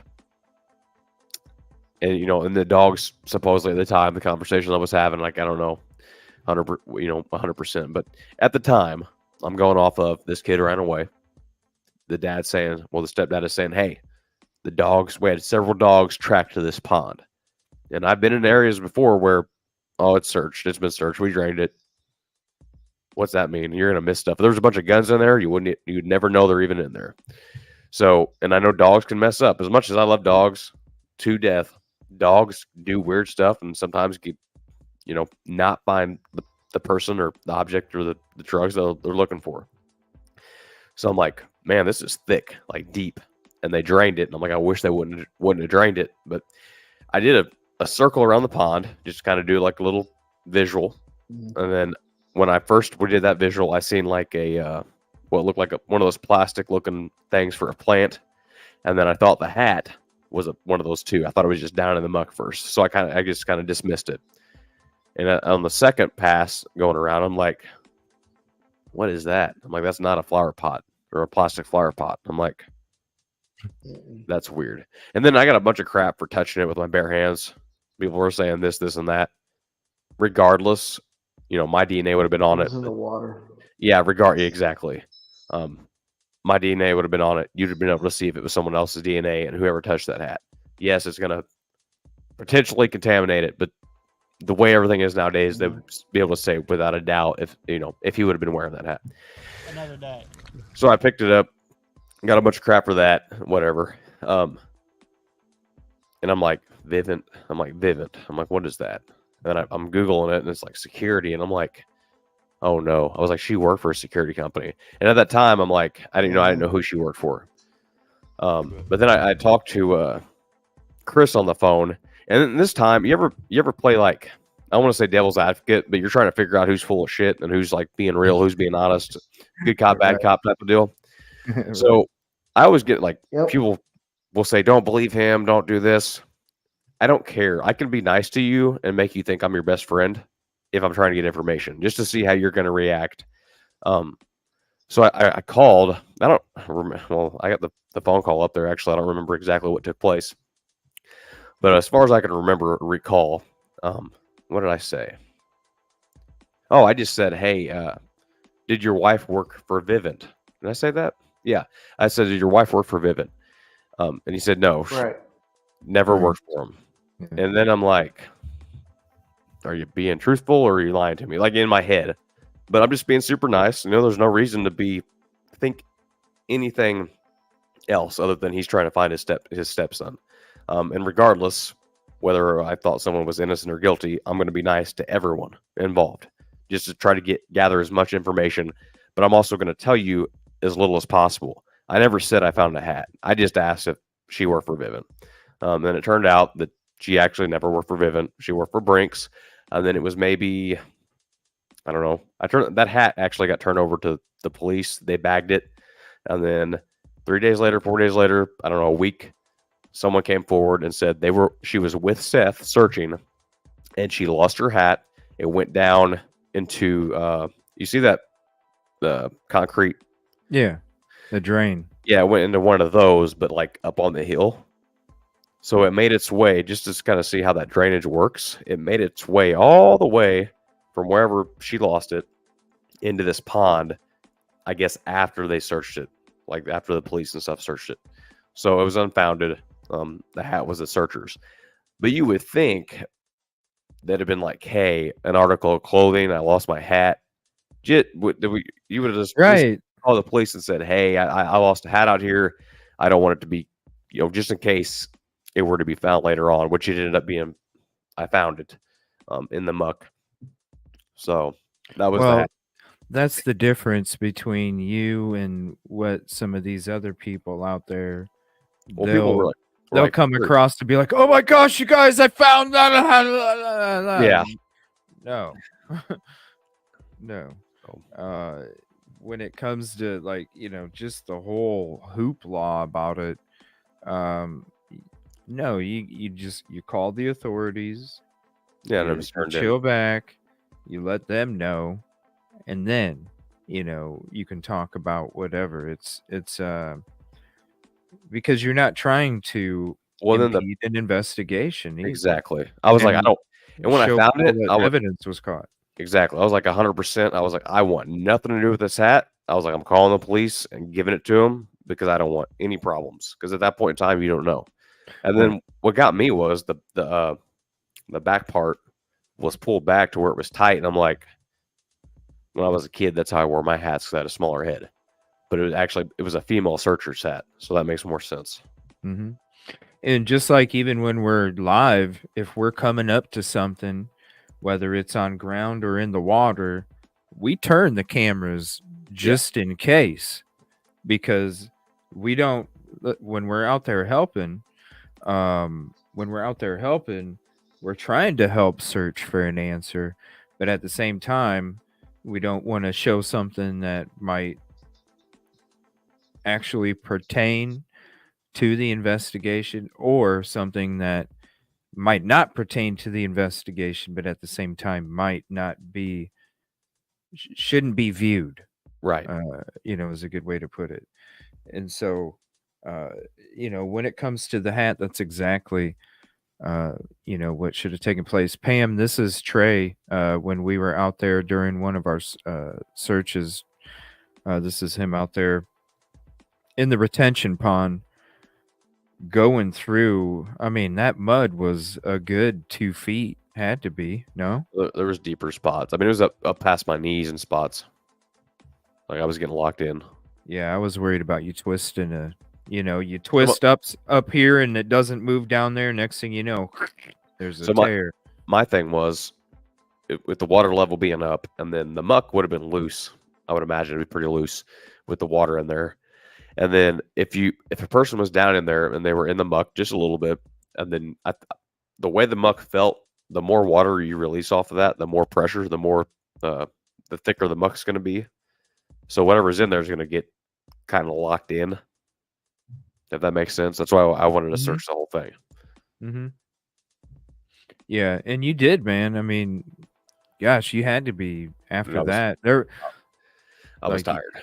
That had to wear you out right there, man. And this was, I think, if I'm not mistaken, wasn't this towards the early afternoon? Yeah, it was later on. It was warmer. Probably like the hottest part of the day. Yeah, like 1 or 2 or something like that. And then I think this is when we went to the vigil after that, I think. It was afterwards, yeah. Yeah. Yeah, so. Yeah. Does anyone have any ideas? Any theories? And if you have any questions, go ahead and hashtag Q. And Busby, I think he said he got knocked out from the storm. Let me see. Oh, is he in a storm right now? I'm not sure.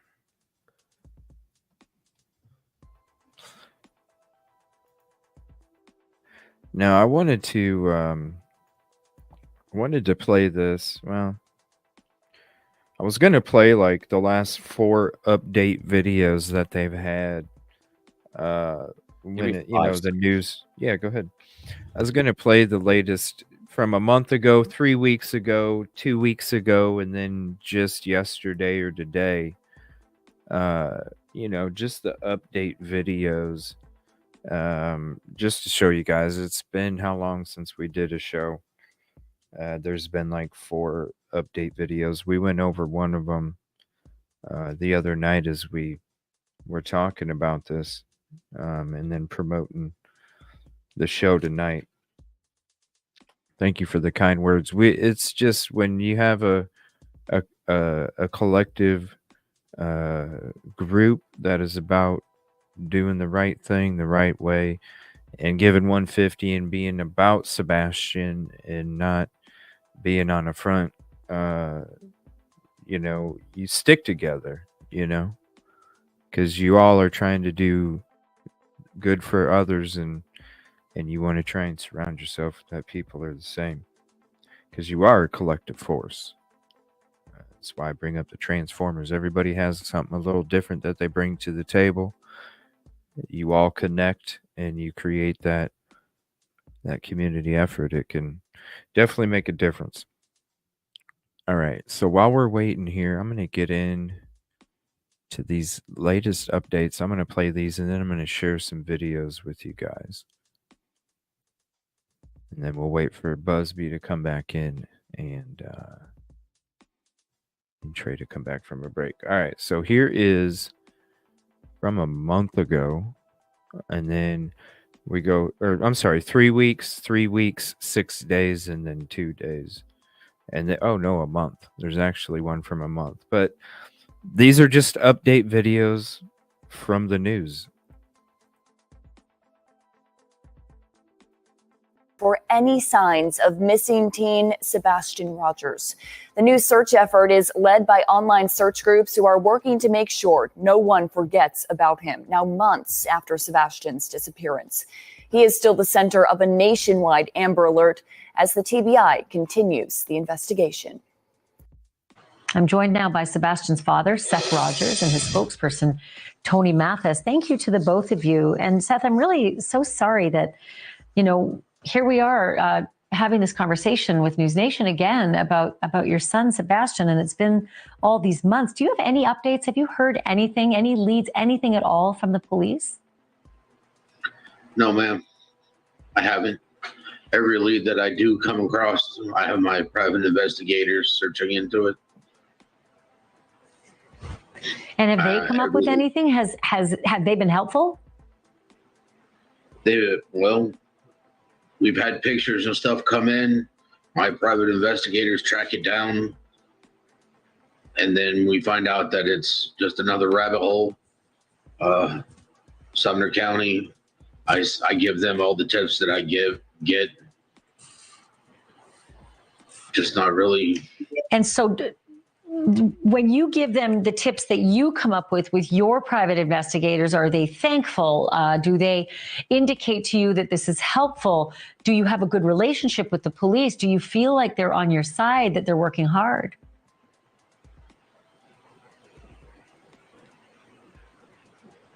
That's what they're conveying to me.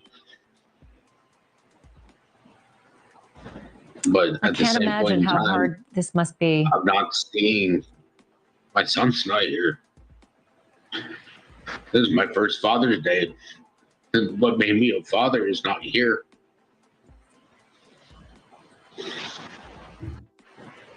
I'm so sorry. I'm just so sorry. If there's, anything we can do, we'll keep the story, in the news. What's so bizarre is that Katie and Chris packed up and left that home. Are you in contact with them at all? I know originally they weren't talking to you at all. They weren't sharing information, which also seemed bizarre to me. Even if a split up is acrimonious, you still have this shared goal, right? To find your boy. Has it gotten any better between you and Katie in terms of sharing info? It doesn't feel like a shared goal. It sure doesn't feel like a shared goal. Wow. It feels like it's only my goal and all of Sebastian's army. It's their goal. It's my goal to find Sebastian. But as for contact between me and the Proudfoots, there has been no contact. Still nothing. It's like I'm the only one that misses my son. See, I don't know. I'm having a hard time hearing that, bro, because I think it's just personal experience. I just think it's BS, because if you really, I don't know. Like his reaction, or that he feels like he's the only one that misses and is searching. Like, my thing is, I think that emotions run high, right? I can't say 100% because I've never, but like without a doubt, is Seth's one true love. Obviously, him and Katie aren't together, right? So that's his boy, his life. And I kind of think if he didn't have to work all the time, he probably would have just had him full time. But we all Yeah. got to make money, and I get like both sides of it. But yeah, like obviously, I think the whole community wants Sebastian found, regardless. I just think he's just very emotional. I would hope. Well, this is what I'm saying. Maybe you misunderstood what I was saying. I was saying he was saying that there ain't nobody out Nobody else. there. Nobody cares. It's just him, and it's like, no, we were there, bro. We were there. That's a psychological thing. We were there. You can't beat him up about it.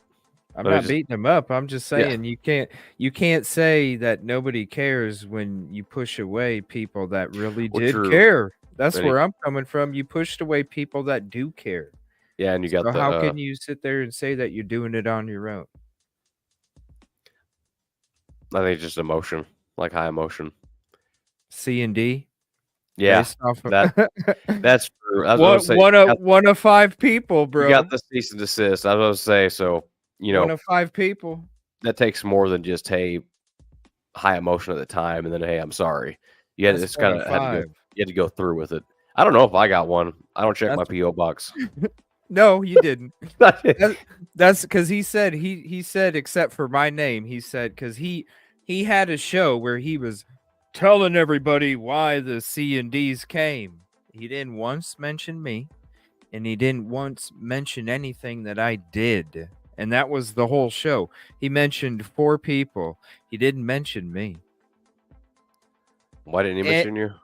Because I didn't do any of the things that he was claiming he sent the C and D's for, bro. Oh, so I got you. Yeah. Yeah, that's bull. Yeah. That's baloney. Yeah. We did a show on it because I played what he was saying because I'm like, all right, you guys, let's sit back for the night and let's see. Did CJ do any of these things? Because these are the things that the reason why people got him. And when there's only 5 people and I'm one of 5, there's a lot of YouTubers out there, man. Dude, there's other people coming out with some left field wild accusations that they didn't get one. So that isn't. And we were out there searching. That's where I'm coming from.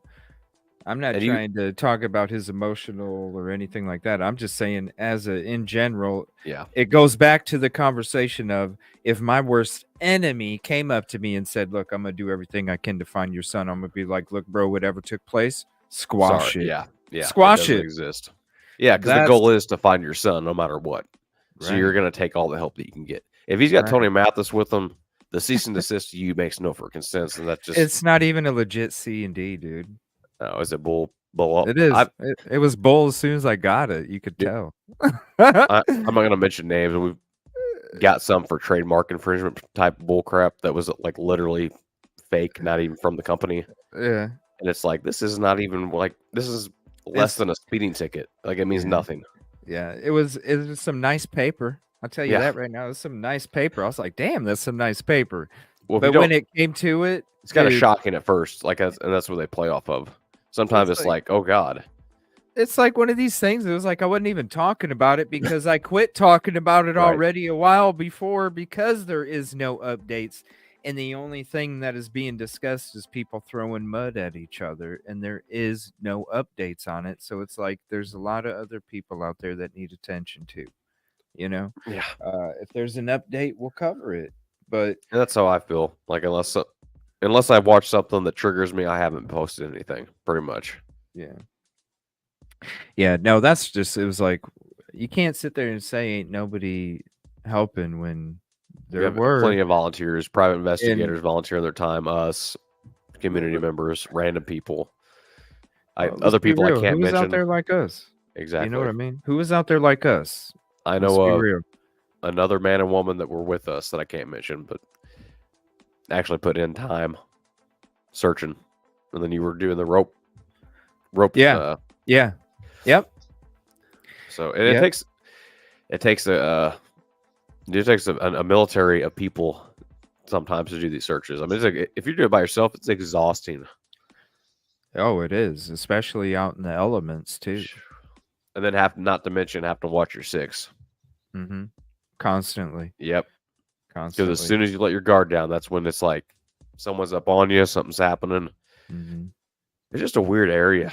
Like the amount of missing people, it's not the exact area, but did you guys get that? I don't want to go too far in left field, but the police department doing sketchy things to put away SOs in that area, give or take. Yes. Oh, in Hendersonville? Yeah. Well, not in Hendersonville, but I think I forgot the town. It's like 20 minutes away. They were doing questionable things to put away SOs, and then the news was like, Was that Clarksville? Or I would have to find it. It would be so far back in messages. really, man? So they were 20 minutes doing away. Like pretty much unacceptable- like from like say a parent's perspective, not a legal perspective, but from a parent's perspective, I'm all for them putting away SOs no matter how they got to do it. You know what I'm saying? for And then, sure.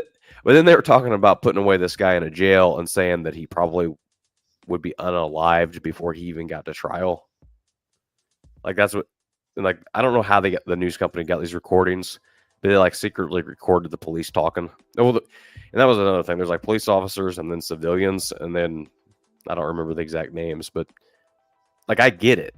Like you see all these SOs running around on the streets, still, reoffending, in a nice way to put it. And then the news channel was basically saying like, you have to abide by the law to enforce the law, but then, there's morals and then there's the law. So I And get, then there's the good old boys club. yeah. So it was like a mixture of all. Oh yeah. So they realize there's a major issue. I mean, between the amount of missing kids and people in that area, it's just like, It's like the water's tainted with hot dogs. yeah. It's I not a. think I mean, the missing kids has gone up to 41 now in Tennessee. Wow. and then people used to I used to tell people about human trafficking a long time ago, and then people will look at you like you're crazy. And I would just be like, watch out, where you're at, make sure you're in contact, make sure you're in lighted areas, because people just disappear all the time, and they don't just disappear. Someone's obviously taking that that person. Yeah, I mean it's Right. I mean, geez, when you just look at all the other stuff that's going on there, it's I mean, even Trinity Bostic, that girl that was just found off the side of the road in Hendersonville, Who was found in the And- cave? and the dad was trying to stop it, and even told him that it was going to happen, and it still happened. Man. In the cave, there was somebody in a cave. I could have swore. I mean, there's so much bull I read, so I gotta figure out what's real and what's not real. But someone had said someone was found in a cave that they had already searched for Sebastian. It was like somebody else. I don't know how true that is. Probably. You heard that, Busby? Oh, there's several caves in that area, but I haven't heard that one. I didn't hear that one either. It's probably something someone fabricated. A cave. Yeah. I know they've been finding people. They found somebody in a cemetery. There's been just since we left, I think 3 people, and then one person that got brought back down to the Hendersonville area because I think he lived in Chicago or something and was doing some stuff. So you're talking about SO stuff in Hendersonville and got extradited back. Just a couple weeks ago. Yeah. I mean, hell, just this last weekend, a mother drowned her daughter in Hendersonville in the freaking lake, seen that. man. Yeah, You know because what she I'm had saying? yeah. Just this weekend. Oh, Her small own wood line. daughter. Never mind. Someone own daughter. fabricated that. Hendersonville Does the same. used to be such a I mean, it's a beautiful area. Hendersonville absolutely used to beautiful. be such a safe place. It used to be a safe. When I did don't know you what's live in going on Henderson? with it. Did you live No. in I don't know if Hendersonville? it's, Hendersonville? Uh-oh. I think might be the weather. You still there, Busby? I- I think he's cutting out.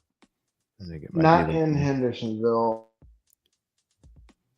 I have relatives that live in Hendersonville, or Here, can you hear me? Yeah, it's a little choppy, but it's cool, man. Go ahead. Sorry, man. It's the weather over here right now. Oh, you're good. We're getting No, you're what good, man. Illinois had the other day. Oh, you're good, man. You're in for some So, but, water. yeah, I grew up in the greater Hendersonville area. What's that? You're on a delay, buddy. Go ahead. Sorry about that. No, you're good. It's the weather. It's the weather right now. No, So just I okay. grew up in that.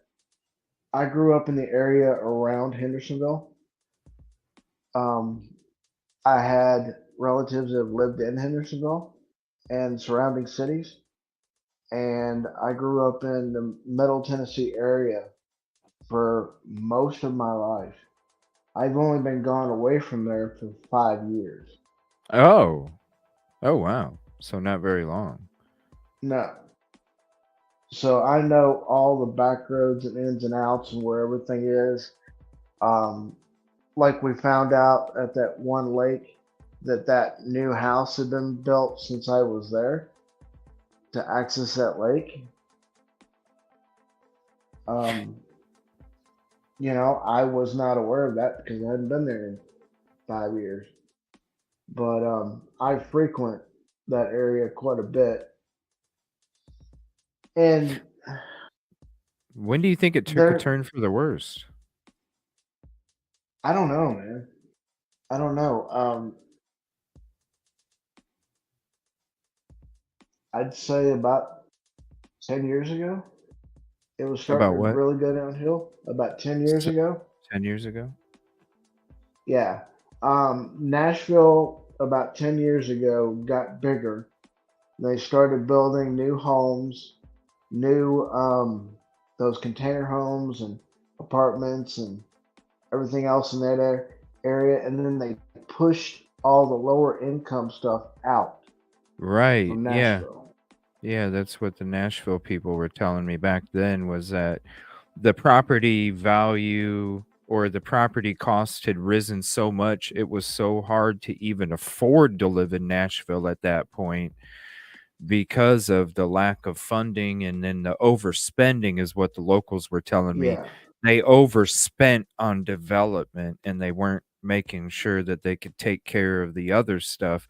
And that's what Right. pushed the lower income out. That's what created a lot of the homeless in Nashville. Right. That's part of it. And so what those people, in order to continue, because they probably had work in Nashville and needed to continue to work in Nashville, even though they couldn't afford to live in Nashville anywhere. So then they started moving to the smaller communities outside of Nashville because they Right. still needed to have that commute. So you think that's kind of where, around the same time Yeah. that things It's started to make a little turn for the worse, is when it they kind of got pushed out right. of Nashville. All the lower income and I don't know the PC way of saying it, but um, a lot of issues that they were having in Nashville has spread out to places like Madison and Hendersonville, Goodlettsville, um, Ridgetop, Donaldson, Hermitage. They've just been pushed away from the Nashville area. I mean, Nashville's um, building a Superdome now, Yeah, I and know they already it's have like a traffic issues. 5-year. Yeah, I remember they, right as we were down there last time, Trey. Remember, we actually got stuck in a marathon going down there with all the construction, and I remember the cops saying, "We got to deal with this crap for 5 more years because of the construction." Bad. Yeah, that was, oh my gosh, that was a disaster. Yeah, we and couldn't then all even the get one-way access to the boat streets in ramp. Nashville. Yeah, that too. All the one-way streets and all that stuff, and then you all have seen the chaos in downtown Nashville. it's you go to downtown Nashville and you can smell the alcohol before the restaurant's open. Oh yeah. I'd been down there Yeah. one time. Oh, it's It's a strong horrible. it's strong order, man. It's Before all this took place, we Yeah. actually walked from the park. Like I guess there's a center park in Nashville, like the main park, the pond and stuff. And we walked a good ways. I mean, it was just packed. yeah. Oh A yeah. lot of alcohol, and I can only imagine walking that far. But again, especially intoxicated, it's a lot of people. I It's just walked weird. It's weird how there's that many people though, and then as soon as you get off the path, there's like nobody. Nobody sees anything. Yep. But Oh, it's creepy. I did the walk during the day and I did the walk at night I watched that. to show people how different it is to go from Luke's bar, the exact route that Riley took, and then when you're curving and coming around that area, and how sketchy Gay it can Street. be. Right. And Gay Street. Oh Yeah. my God. yeah. Yeah. And I had so many people telling me like, yo, don't come down here by yourself at night. And it's like, hey, No. I have I'm a buddy. here. I have a buddy that worked at a bar, working security down there for years, and he, when all this went down, he was telling me a little bit about the area for Riley Strain. And he had told me the human trafficking thing is through the roof, as well, even in Nashville. And people don't like to believe that stuff. And I don't know if we're just, I don't want to say we're sheep, but I mean, it's definitely real. People need to wake up and be alert and aware of their surroundings. Because I don't want to, Mhm. I don't want any more missing people. Just be Well, vigilant. Keep your head on a swivel. And then there's power in it's numbers. a beautiful area, man. That's why Oh, yeah, these absolutely people are beautiful. fooled. And that's why the community, after Riley went missing, they got so fed up that the tourists weren't being informed Yep. about the dangers because of how bad the stuff had gotten and the crime had gotten. And really, when you're walking down at night, going down Gay Street, it is it's a beautiful area to walk around, especially in the summer, in the spring, or in the fall. Beautiful area to walk around. So if you're a tourist, you wouldn't even think by looking at it Yeah, that would that happen. that would happen unless you see all the signs that say 24-hour surveillance. And then you're like, wait a minute. I just saw that same sign like Oh 7 yeah, feet it's like ago, babe. That- Wait, that wait, don't where work. are we at here?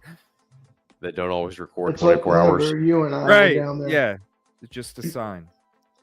Yeah, it's weird. CJ, it's like whenever you and I were down there, and I ran into some people that were Canadian, and they were just living it up like nothing's going on. And I was like, "Be careful over here."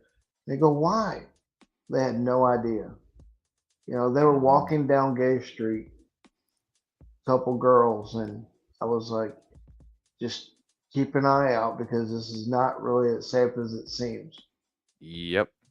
I live in a college town, and statistically, whenever I went to school for computer forensics, and so some of that kind of crosses over into criminal justice classes, and we're looking at statistics like FBI statistics for like populations of cities, and then the area that I live in is a college town, and I forgot the number of like violent assaults was like pushed over like to another category because they don't want the majority of the people to be like, I'm not sending my kid to go to school there. So like statistics are always changed. Like, I don't want to say changed, but kind of covered up in a sense on how bad an area actually can be because, businesses, schools, stuff like that, they don't want people not to come to their city. But Yeah, they in lose the end, funding. people should be aware. They should know, just so they're alert. But it all ends up, as humans, I think money gets in the way of Yeah, everything. But it's it all the funding. comes down to money. Yeah, funding. Yeah. It's the funding, exactly. Nashville is if I don't weird. know what. Y'all ever heard of a FOIA costing like I don't know where they were $150? going, detective. Sorry. Nashville. FOIA? Yeah, I filled out a FOIA for some footage for some body cam footage from. I found a vehicle down in Nashville, where someone was not being so friendly, but the officer's body cam was on, and I didn't have it on recording. And this has been over a year ago, and it's basically they email you back and forth, and I think their hopes are that once they tell you how much it is, you'll say no. But it's like $150 for this body cam footage. And I want to get some transparency on someone, I won't say verbatim, but that is in a high authority position for what I do, but just at an official capacity, and their mindset on some of the stuff. I'm trying to get it. I emailed them and said yes, like the 150 or however much it is. I'm like, that's completely fine. I will pay that, and I've not heard anything back since, and that's been at least 5 months ago. Oh wow! They said it would take some time to get it, so it's like they wait you out, and they also get you. It can't be more than the body cam interaction can't be more than 30 minutes. And it was very cut and dry. They didn't even pull the vehicle out of the water, but there's just a certain individual that I wanted his just kind of to be known, instead of just taking my word for it. And whenever we're looking for Riley Strain, I was like, in the back of my head, I was like, you got this same dude that's probably in charge of all these searches.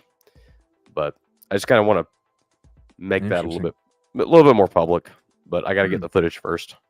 5 months, huh? Just it's not how they operate. If I had the money, I'd get a lawyer and just say, hey, Right. Get this for me. Right. And then boom, it's there. Yeah. So when it comes to the latest updates, right? There are no updates, hardly. Well, this is what was crazy to me is when I saw this, and you discussed it in your video when it came to Things. how it's being used. This is how are you narrowing a search? Yeah, that makes no sense. You don't even know. Did they actually dive on anything? Like, did anyone dive on it and be like, hey, this is, an object, or is this, I don't know. It just to me looked like he is rolling in a boat. Like It's it was vague. like it didn't even look like he was even Wasn't looking. Just rolling down the river. rolling down the river? yeah. I 'Cause when couldn't you get watch I it, couldn't like- get a yes or no. Yeah, he's not even leaning into it, or anything like that. Like when you're doing it, like you got to be paying attention. That's why I hit that pole whenever you were at the front. Yeah, you get so because if you look away for 5 seconds, that's why I live stream is hard. You can miss something, go back to the screen, and not even know. Right. So you got to be dialed in. And it's just going like this, like you're driving a car down on the summer road. highway with the windows down. You're just Imagine You don't- texting and driving, basically. you don't even have your hand around the wheel. That's how much you're laxing. Yeah. You just have it hanging over the wheel like this, and you're you do that real relaxed there as you're driving. This is what was crazy to me is how can search crews narrow down locations in effort to find Sebastian Rogers? And that's when I'm like, where's I all wouldn't have this said that. coming from? I wouldn't have said narrow down. I would have said ruled out, like areas maybe. Yeah. That's about what I would have said. I don't get it. Yeah, it's this weird. is the video here. If you guys haven't seen it yet. A father refuses to give up on his missing son. 15-year-old Sebastian Rogers disappeared nearly 5 months ago, and his father, Seth, is still searching. Pause it for a Good evening second. and welcome to News 2 at 6. I'm Bob Mueller. And I'm Haley Wilkes. Sebastian's father told News 2's Caitlin Quisenberry they're operating this like a recovery effort, even though he believes Sebastian is still alive. Memorial Park was one of the first places Seth Rogers tells me he searched for his son, Sebastian. He says this place is Sebastian's favorite. Almost 2 months ago, this bridge was lit up in Sebastian's favorite color, green, in hopes of his safe return home. At that time, he had been missing for 2 months. Today, the search continues Memorial Park. almost 5 months later. People think that we're not searching anymore. Well, they can think whatever they want. Our searches are private. Seth tells me after a herniated disc surgery, it is back to boots on the ground. He says today, over 40 searchers, vetted by his private investigator, will be eliminating locations Sebastian could be in Middle Tennessee. Now I don't really have much stopping me from getting out there and doing what I need to do. There's a refocus. We're trying to zero in on more specific information that we are gathering. Seth tells me his search parties have become invite only due to chaos at previous searches. They're private because we learned last time. You know, we had people following my searchers around that were just handing out flyers, and it doesn't bode well for people who are trying to help to be put into hostile situations. But he says the goal today is not to find Sebastian. The search that we're doing today is a recovery effort, and I'm praying that we don't find him. Seth says he believes his son is alive, but he added, some people still don't know Sebastian is missing. We have to continue to hand out flyers until everybody knows. Seth and Tony tell me they have one unanswered question for the Sumner County Sheriff's Office. We think it's a valid question. We think it's a fair question.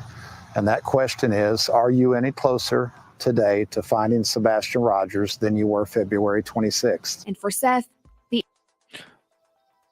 All right, man, I'm pissed. Like, come on, bro. Like, that's the number one question, period. Like where? I was being humble. So, who is Tony Mathis? Like, is he a money man? Is that what it is? He's just a joke. That's what he is. Like, does he have, like, ground search certificate? Like, does he been on ground searches? Is he a diver? Sonar? Is he a sonar expert? Like, is he? He's a fisherman. He's a fisherman. That's his qualifications. Like, I don't He's get a where he comes into the damn self-appointed PR picture. person. That makes no sense. Like, I just don't get it. Like, I keep saying, I can feel for Seth. Like, I totally get it, and I get the whole cease and desist thing. But Tony Mathis just rubs me wrong 150%. I don't understand. Dude. Like, why does he insert himself into Seth Rogers' son missing? I get if he was like, "Hey, man, you need some help? Let me know," or like, I guess. But unless he has something to bring to the table. Like, dude, what is he doing? There's signs. You're not, listen, you got a girlfriend, right? That snaps the F out on you for no reason because you ate freaking Rice Krispies instead of Fruity Loops. You know what I mean? That's a sign, bro. And when you got signs, it's up to you at that point, man. Because it's like, fool me once, shame on me. Fool me twice. No, how does that go? I'm doing George Bush. I know what you mean. I know exactly what you mean. Fool me once, shame on you. Fool me twice, shame on me. Like, dude, you already got fooled by Tony multiple times, bro. It's just weird. And I don't. So, like, Seth works corrections. I just don't see him not knowing someone that has a background in search and rescue, search and recovery, and he'd be like, "Hey, you're my guy." He did. He had Chloe and right. He had Chloe and Heather, and then he had Chloe and Heather. Chloe and Heather, and then what happens? They got bounced when Tony came along. Yeah, Tony's in my opinion, whatever. Chloe was awesome. She had a good heart. She was in the right mindset. And then whenever she got kicked to the curb, I'm like, it doesn't make any sense. Yeah. All because there's so much in this case it doesn't make any sense. So you already had an example of how people were working. Yeah. And now you have an example of how this dude's working. And you have the example of all the misinformation that he's put out there when he's supposed to be the damn PI, bro. He ain't no PI. That'd be like saying I'm a PI. I was telling my community, hey, I might as well jump in that profession because if that's my competition, right? If that's my competition, I already found one missing person, so I may as well just. It's sad too. I've seen some. So I think Chloe was great. I've seen some PIs where we found a missing person, absolutely free, didn't charge a dime, and a PI charged like $3,000 before they would even take the damn case. So I think Chloe was doing awesome work. Getting resources through whoever she had to get those resources through, getting the canine.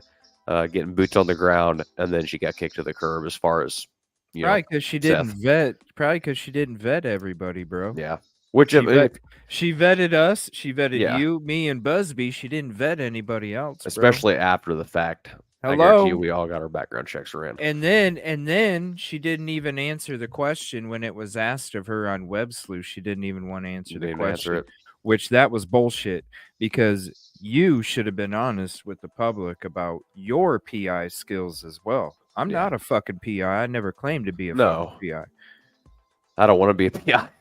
So yeah, like she did it for barely anything, and Yeah. they were about the right thing. But at the same time, you also have to own up to shit too. Oh yeah, if I make a mistake, I'm gonna be like, hey, look, like for instance, I've come behind people and found stuff they've missed, and then people have come behind me and found things that I've missed. If I miss something, I will own up to it. I will say, hey, I was doing this, or I must have not been paying attention, or I had an off day, or whatever the reason, whatever the excuse is. I will say, yeah, I was there. I searched that area and I missed something. I'm not gonna try to hide behind whatever it is. I'll own up to it, and I've tried to be fully transparent with everything, good and bad. So I don't understand why people don't own up to stuff, but I get it. Some things are sensitive, but I've let the public know some very sensitive stuff, just so they know who they're following and they know who they're watching. Mhm. So then they, as adults, they can make the decision whether they want to watch our channels or not. I think that I owe that to anyone that watches.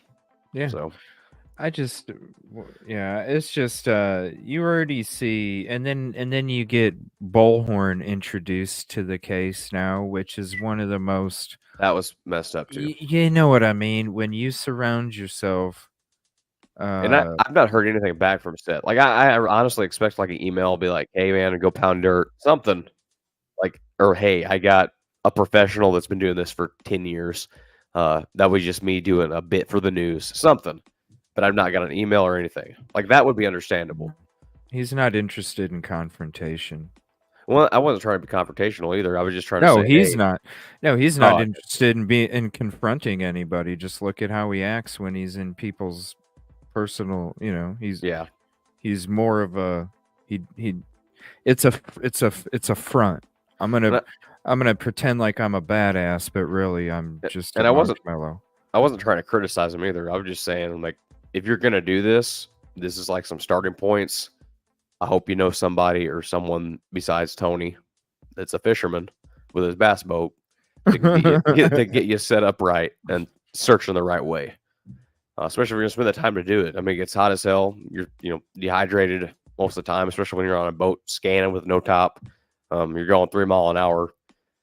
It's not always super easy, but. Well, it's too bad you don't have a TikTok, because Tony would probably come across it on TikTok. 'cause TikTok. That's all he's on. I technically have a TikTok, but I think there's I've not logged into it in a long time. There's probably like 5 videos on there. Well, just if you have one, just post. Do that. Take that video that you posted on YouTube and post it on to him. TikTok. Yeah, it's advice for Sonar Seth. Advice for Sonar Seth. Like, look, dude. This is do your settings to this. Tie some weight this way. Tie some weight to Tony. Run your live scope. Have him breathe in some air, and then see what a person looks like on live scope, and go from there. Get yourself an anchor, throw it on a dirt patch, and leave Tony there with it. I don't wish any harm on anyone, but that's what you need to do, bro. Like, Tony pisses me off, man. Like, that's just where I'm at. Anchor Tony to a fucking throw it in a dirt patch. Run some side imaging. Tell somebody to come pick him up so he doesn't die of, thirst or something. You gotta, we're not trying to do that, but just leave him. You know what I mean? Leave him on a damn island. Just leave him. When he comes out saying that Seth had contact with Crady's mom, come on, bro. Even if it might have been true, you don't. You're supposed to be the professional PR person, and he has like the same. I don't know what it is. I can't put it into words, but people say Nicolas Cage acts in the same way in every movie, like no matter what. So you got Tony Mathis, and it's like this is like the same bullcrap every time. It's like he puts on this this demeanor that never changes. The golf shirt and the Love's gas station sunglasses. Exactly. That's what I was trying to say. I'm like, where does he take place in this? Like what? Like if like anything, man. Was he a firefighter? Anything? I don't care what it was. Like something. What does he bring to the table? He brings them Love's gas station sunglasses, man. That's That's weird. what he's bringing. That means he's real. That means he's Dude, he's on over. it. He's over the top. I just now noticed this. Green lenses, and I'm all for Sebastian. Like I get it. He loves green, but come on, man. Just Like, is this a right here. facade? Just right here. Like, I'm putting my foot down. I want to know what is, like, everybody knows because that's the last update, bro, is the last day that he was reported, the day he was reported missing. The So when you last real come out update. like this, like you're being forceful and putting your foot down, it's like, bro, you're a Valid question. We think it's a fair question. And that question is, are you any closer today to finding Sebastian Rogers than you were February 26th? And for Seth, the answer to that question is no. My son's not here, so we're nowhere closer. But yet the title is Search Crews Narrow Down Locations. It's just misinformation. And the No thing wonder is, TL's part of that. No If the wonder TL's part of the team because she does the same shit, bro. if the police were actually anywhere closer to finding him, guess what? There would be like no closer. They would go find him. Like he would be here. Like there wouldn't be no new information. They would have him. Damn straight. There would be a sign. There would Exactly. be something. There would be Or they'd say, hey, direction. you know, the last known location, or we found this information out, something. But that, I guess if it was What's up, Jay? in that direction, if he talks to them all the time now, why can't he ask that question? I'm gonna put my foot down. Exactly. Come on, bro. Like I got a full house when you got a 7 and a 2 and you know a 5 and a 8. Come on, man. You ain't got nothing and you got a jack. Nothing. And this is what I'm saying. Like, dude, when you sit there and promote a freaking Amber Alert like it's legit. And dude, it does.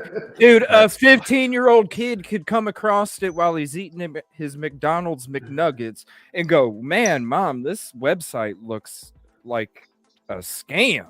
Yeah. Like, come on, man. You don't even have to be out there in the real world to see that it was a scam. And he's sitting there promoting it like, yeah, this Amber Alert. He even had people on his panel like, Tony, no, that's not real. Yes, it is. Okay. Like, How? Does he have a wife and How? kid? Does Tony have wife and kid? Oh, he's got a family. Well, what's he doing? Like, I just, Dude, it's notoriety. It's Unless- notoriety. you know what I think it is? How old is he? You know how he got hooked up with Seth in the first place. I don't. That guy denies it, but I mean, come on, you go back and watch the damn shows and you can see how he's. I mean, think about it. I'm not going to say who it is, but You can tell me off chat, off air, because I don't know. the name starts with a P. All right. And the dude, Oh. 2 days before he had the exclusive new interview with Seth and the new PI, he was saying he had Seth on and he's like, I got somebody for you. I got some people. I got a team that I can hook you up with. I'm gonna hook you up. I'm gonna hook you up. I'm gonna hook you up. Then all of a sudden, he's got this exclusive interview with this guy right here. Now, where is P from and where is this guy where he was covering his case? The same damn area, right? So then when the shit show starts to happen, then P's like, no, guys, I didn't hook them up. What are you talking about? I don't know what you're talking about. The same guy that was yelling at his mods that night because people were typing toxic crap in his community. And the mods did the right thing and put it on members only because you're trying to protect your community. Right. If you have an influx of toxic, put it on members only or put it on subscribers only or whatever you need to do to protect your community. His mods did that. Then he yells at his mods because he wasn't getting super chats. Oh my God. He yells at his mods saying, come on, y'all, we need to make sure you guys can check the tape. Come on, you guys, we need to make sure that we let everybody be able to have a message. And the mods were like, yo, these people are talking nasty to our guests. Right. And our guests are getting distracted from the people that are typing in the chat. So they did the right thing. He jumps on them, and then the next day he blames it on not having 100 mods. Bro, I ain't even got 10, bro. And you see how effective we do what we do over here. You don't need 100 mods. It's all a freaking shit show, man. I have 2 mods, and even if they deleted something, like, anyway, we know who the mods are, but I trust them 150%. And if they deleted something, it's all like, I trust them 100%. Like, I'm not gonna question it. It doesn't listen. You could have 2 mods, and they understand what the hell they need to do. What needs to be done? It's because somebody was mad they weren't getting super chats from the trolls. No, let's let our guest continue to get distracted by all the toxic stuff that's being chatted, so you can Just so I have can the get $2 super chats. question come in. Yeah, like you can all check the tape. You can see the episode before. You can see the episode during, and then the episode after. You can see it all played out, because I seen it play out, and I was like, "Why is this even happening?" And then that was the same time that I thought this dude. I'm like, "Okay, this dude's got to be legit, right? He sounds forceful. Right. He sounds like he's got a plan. He sounds like he's determined. It's like, yes, man, we need somebody." When I with first, the funk. yeah, when I first listened to him talk, I was like, "Oh shit!" I was like, "Here we go." I was like, "This dude's probably pretty legit." And then I'm like, right. It's the same damn thing over and over again. And then you hear the BS and the circus and you know the misinformation, and then you see bringing in of other people that already had different communities change their damn laws because she didn't know how to respect stuff. So now you're bringing that into this community, and it's just like, what are you? This is why we're having the show tonight, man, because I know since we've searched a few months ago and all of this stuff that's been taking place, I was like, yo, we got to get together tonight or whatever night, and we got to talk about this, because people need to see the BS that has been taking place since we couldn't go there anymore, basically. Real quick, I got 2 people basically said, "Is this the Seth bashing show now?" And then someone said, "Yes, like most shows." So we're not bashing Seth whatsoever. I just think that he had a better team beforehand, and now he's got the clown Tony. That's just where I'm at. That's what you said. Yeah, said we're not bashing Seth, but Tony, I think, is a clown. That's just my opinion. We're not bashing Seth whatsoever. I understand he wants to find his son, and he's going to do whatever he has to do to find him. I just think that he maybe made a couple bad choices on who he has surrounding him and influencing him. He now probably, unfortunately, backed himself into a corner with Tony. Is what I'm saying. He probably ran through all of his resources, painted himself into a corner with Tony, and he has no choice.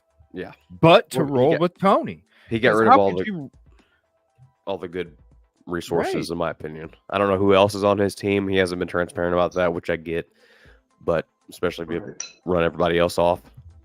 But Tony needs to go. That's just my opinion. I mean, and you listen, and he ran everybody off that was doing something good, right? I think, look at who's not there and look at who is there. I agree with some of the C&Ds, but for CJ to get a C&D, that was just totally wrong. Yeah, 100% wrong. CJ was helping me. He was helping everybody else. Seeing safety. I could. Running lines. You were there for... CJ was there for weeks before we even showed up. Oh, yeah. Way before. The only reason I showed up, I don't 100% remember, but it was like I think before it was Riley Strain. I was pulling a Camaro out of the river, and people hopped in chat out of nowhere, and they were like, "Will you please come down and look for Riley?" And I'm like, "It's not really what we do, It's not typically what we do." And I'm like, and then, dude, I seen the news clipping of Riley's mom just crying and begging, and I'm like, horrible. Dude, I was like, I'll give it a shot. I was like, I'm not saying yes, but 100%, give it my all, give it a shot. And then Riley was found. And actually, I had not heard about Sebastian, and the same thing happened. People were showing up to the channel, commenting, saying, "Hey, will you come look for Sebastian? We need the divers." Yeah. And I'm like, well, what's the, gathering a little bit of information. Yeah, that's what's the when backstory? I was calling out. That's when I was doing my searches, and I was like, because I was covering so much ground, and at that point, that's when I came across the fences in the lake, right, or that creek. And that's when I'm like, I started reaching out to my community. I was like, come on, guys, I need somebody that's Somebody got a can do the boat, water. somebody that can get in the water, because I can't get out in the water. We need people out in the water. That was when the United Cajun Navy was just showing off their trophy. So foolish. And that's when I'm like, we need people in the frickin' water. Please reach out to people. And that's when the community, you know, just started. Yeah. And they 100% found us. Yeah. And then we made a decision and then went down. And then, you know, left and right, people, you know, either support you or don't. It is what it is. I know why we do this. So that's all that matters to me. I just wish there was more answers for Sebastian. None of it really makes sense. You know, I can sit here and speculate, come up with theories. And I don't know what's right, don't know what's wrong. I just wish that we could figure something out just a little bit more. Just a direction, even if it's north, south, east, west, northeast, southeast, northwest, southwest, even just that, you know, just this, because then, man, like, and that's what I'm saying, like, these searches, we were saying it months ago, you know, Henderson is only so big. It's not that big. It's more rural. There's country, there's hills, there's, you know, terrain. But as a kid, it's like, where could he be? And then how did he leave the house? If he left the house, you know, did he make it from the restaurant back 100%? Did he actually make it from the restaurant back to the house? Yeah, that's another thing. Why is the proof of life the restaurant video? You know, if he really did take the garbage out. And then the flashlight video was terrible. Like, I can't make out anything. So I don't know. Usually, there's been some people that have done some editing with the video that it's pretty interesting. I've watched. Jay's one of them. It's hard for me to figure out. I don't want to say what's real, but what is what in that nighttime flashlight video. Oh, it's definitely hard. Yeah, I've seen a couple different theories or things put together on what it was, but I know it wasn't a trash truck. Well, and it's another thing. If you're looking for something, it's easier to find it too. When it comes to footage like that and the lack of clarity and all that, you know, if you're listening for something, you can probably hear it.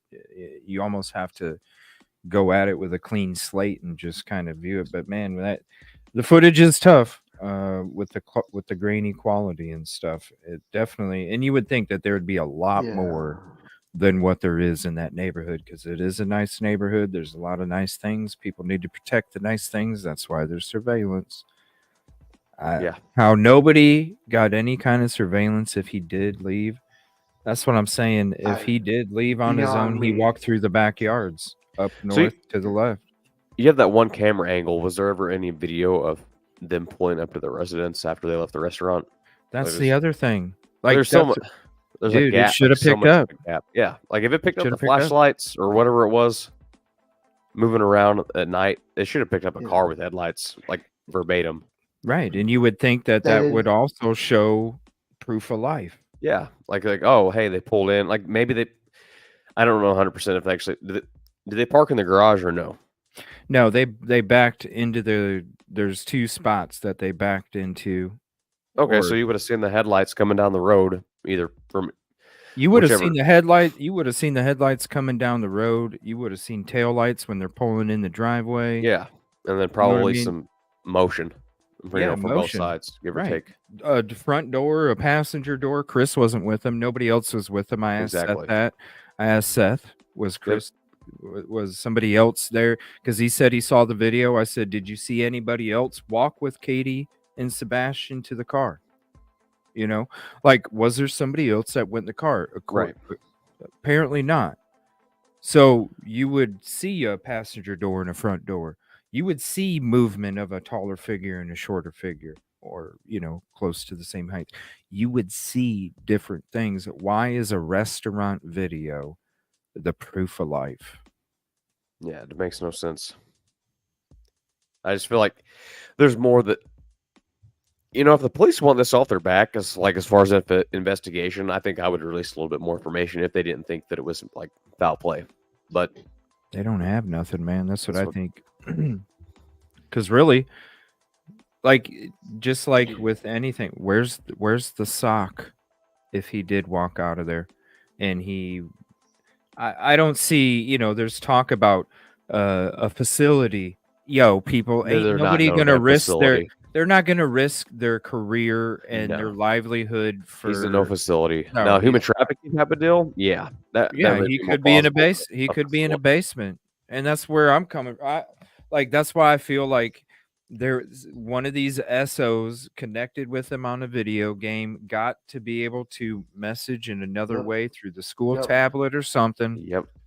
You know what I mean? It was able to cover their tracks, so it was hard for investigators to go further without more information.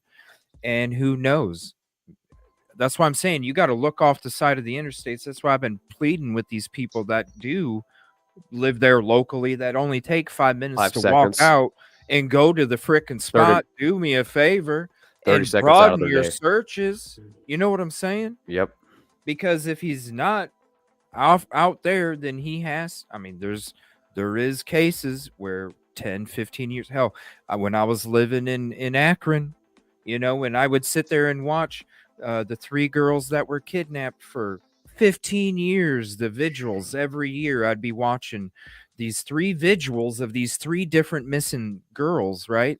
And then all of a sudden, one day, some homeless guy sees one of the girls climbing out the frickin' window, and all of a sudden, we're like, holy crap, all of these girls that we've been watching and these Yeah, the vigils whole have been time. going on, we're in the same basement? Yep. It's crazy. It does It's it. crazy. They need to, man. So my thing is too, like a couple different scenarios, but people watch and lurk. He took the trash out, right? Like 100%. He took the trash out. Sebastian did. That's what I was always I'd Okay. always heard. So Yes. It's been a long time since we talked about this Yeah. case, but So like my thing is, if it was a normal time, like did he normally take it out at that time? There's just like the little things. wasn't it like 10 or something, Chad? it was supposed to I be don't pretty remember late. for sure. Wasn't it like 10 or something? Or 10:30 or something like that? Or maybe Like my thing 9? is, people watch and lurk. So if they knew, like if it was like a frequent thing, like he takes the trash out at the same time, once a week, someone would watch and lurk. Could easily get jump up on him. I don't want to say it like that, but the right opportunity to do something. That's another scenario. But Well, I asked Seth when he came on the show. I said, did he wear anything? Like, did he walk out? Was he cool walking without shoes? Because he said Sebastian didn't go nowhere without shoes. I said, well, would he take the garbage out without shoes? And he's like, no, he wouldn't go outside without slips. it's like no matter what, he's gonna have his feet covered. So if he's taking out the garbage, just like Seth said, if he's taking out the garbage, he's wearing slips. Right. So that's why I'm just thinking, like, there's all this out of the ordinary stuff.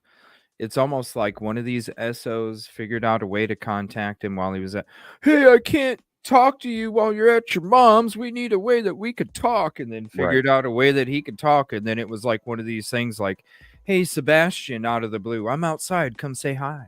Check this out. I got this, or whatever. Runs outside to go say hi because he's so excited to meet his friend or something. Next thing you know, gone. That's just what I'm thinking. Like it was That makes more where that it was makes out more of the sense blue. than anything else. Like pointing fingers at anyone else. I mean, it's that left field that would make more sense than anything else that's going on, or like people No are coming up with. shoes. He was probably excited, didn't think about shoes, was too excited. Ah! Yep. Bobby's outside. He came to say hi. Oh my gosh. And then gone. And it's not Bobby. No, it's some weirdo. Right.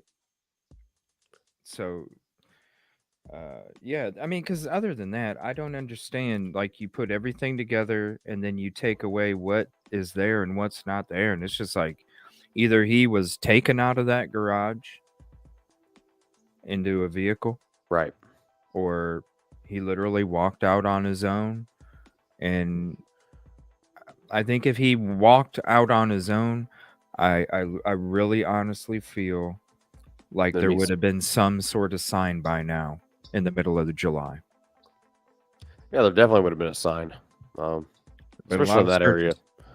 A lot of canines, a lot of searches. You would think there'd be something by now, and so that's why it leads me to believe that anymore it had to be some kind of abduction. I think someone took him, regardless of whether it was through online communication. And I don't want people to go crazy and start, pointing fingers at neighbors, but someone, like, I always have this thing. I had some scuba gear stolen a long time ago, and when the deputy showed up, that was loud. Whenever the deputy showed up, he was like, "Hey," he's like, "You leave your gear on your porch," and I was like, "Yeah." He goes, "It's either someone." Sorry about that, guys. Oh, you're good, man. It's either someone that drives by here, is a dead end road, or one of your friends. And I'm like, great. So it was someone that had motive, like as far as opportunity to know that Sebastian went outside, at any given time. So either something online and they lured him out, said, "Hey, I'm outside," like you said, or Sebastian legitimately took the trash out and boom, someone was waiting because they knew, give or take, they did their homework. They waited for the prime opportunity to jump, and then he's just gone. So then everybody's playing. The layout of that street doesn't. You don't have a quick in and a quick out, right? Which is what they would typically look for. Pull up real quick, get the hell out. When you're looking at that street layout, there is no quick in, quick out. Like what I'm getting at, it's someone that had seen him outside before. Yeah, it would have to be somebody in that area that doesn't. It's not a spot it's where not an online thing. Someone that had the thought process to be able to observe him probably several times, and then be like, "Hey," like whoever it is, and then they found their opportunity, and then that's what happened. I think one or two things, the online or that. So that would make more sense than anything else because everything else has come up empty. I'm not 100% sure on this, but police has cleared everyone except for Seth. Is that still true? Or is it? I've heard that he hasn't. I mean, he said it himself, but like I said, I haven't really. That's kind of weird. Looking at the searches and whatever, and really the updates, is just what's been on the news. And I've been so sucked into the Micah Miller stuff that I've kind of lost focus on. Yeah, I try not to pay attention to it because it drives me crazy. Just with the misinformation. I can't imagine Seth not being cleared if he was at work, but that's another thing I don't know. I don't know. It's just weird when you have that and the video game system still in custody, and then you look at what I'm saying could have taken place, and then you put that together with that. I think you know what I mean. You got Uncle Taco, still being in their Uncle possession. That kind of speaks louder than anything else, which would kind of match your. I mean, it would match your theory. If there's something on that PlayStation that they're trying to figure out, that would make more sense than anything else. So, because there would be no reason to keep it, in the chain of custody. So, yeah, I mean, because really, they all have hard drives. You already got everything that you could get off of it, unless you're trying to use it for your investigation to try and get. That's what it sounds like. Because typically you clone it and then you preserve the original if there's something there. So you mess with the clone and then your image, but you always want to keep the evidence intact, whole. You don't want to ever touch it, like besides clone imaging that drive. So that would make more sense. Hey Busby, how far is that away from their house? That picture that what I just sent you. Yeah, how far is that away?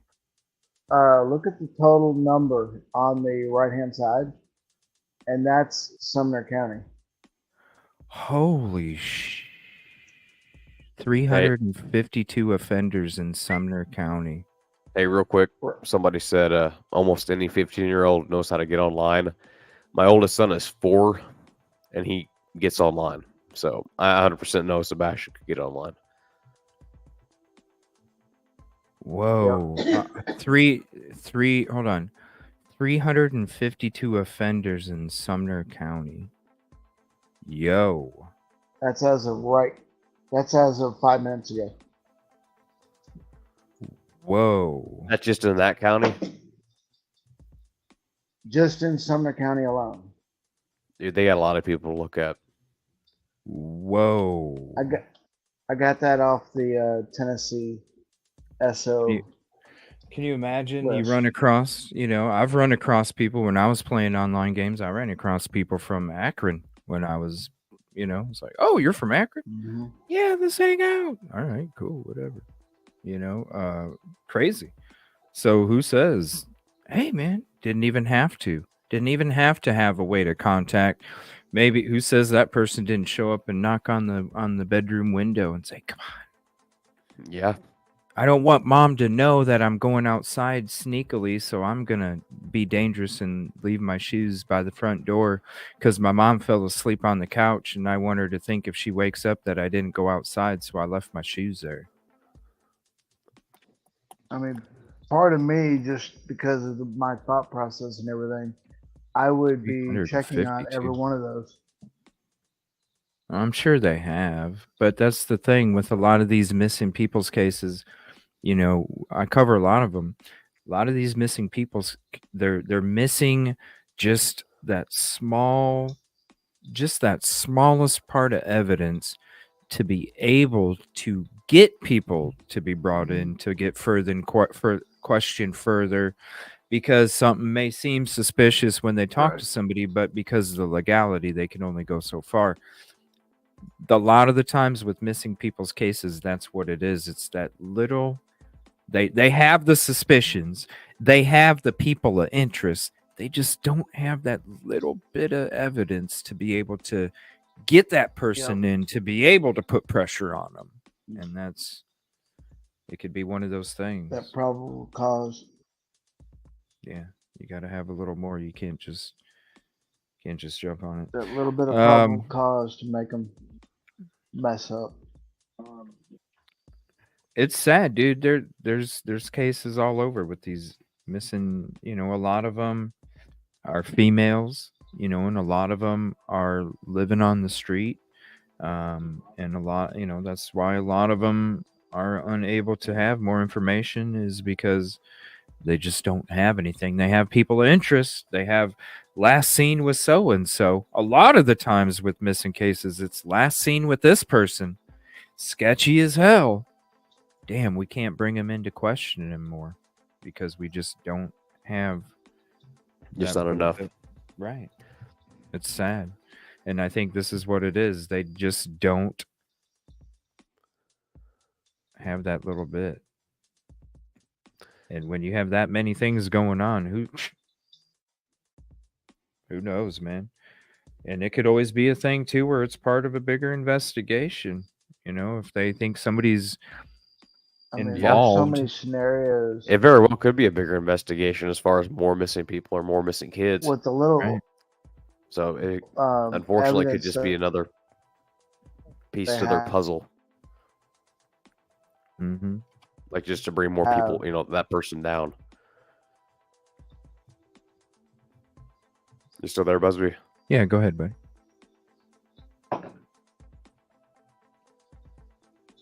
You there, buddy? I think he's going to get bounced.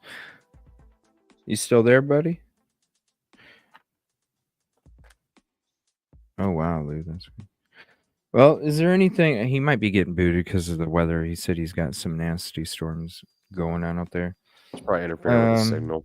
Is there anything you want to say? Like, I know that you've been going through a lot. I think we all have gone through a lot when it came to the troll effects of all the BS from. There's been a million trolls. Is there anything that spreading misinformation? Misinformation and then fake bullcrap. Yeah, I can hear you. Can you hear me? Yeah. Is there anything you guys want to say to the community or anything that you'd want to clarify as to whatever? Real quick. Yeah. I love to help people. I love to search. I love what I do. I got into this because I love diving. Technically, I got into this because I was on junior firefighter, and then I heard the dive team go out, and one thing led to the next, and then I got on the dive team after I got my certification, and absolutely fell in love with it.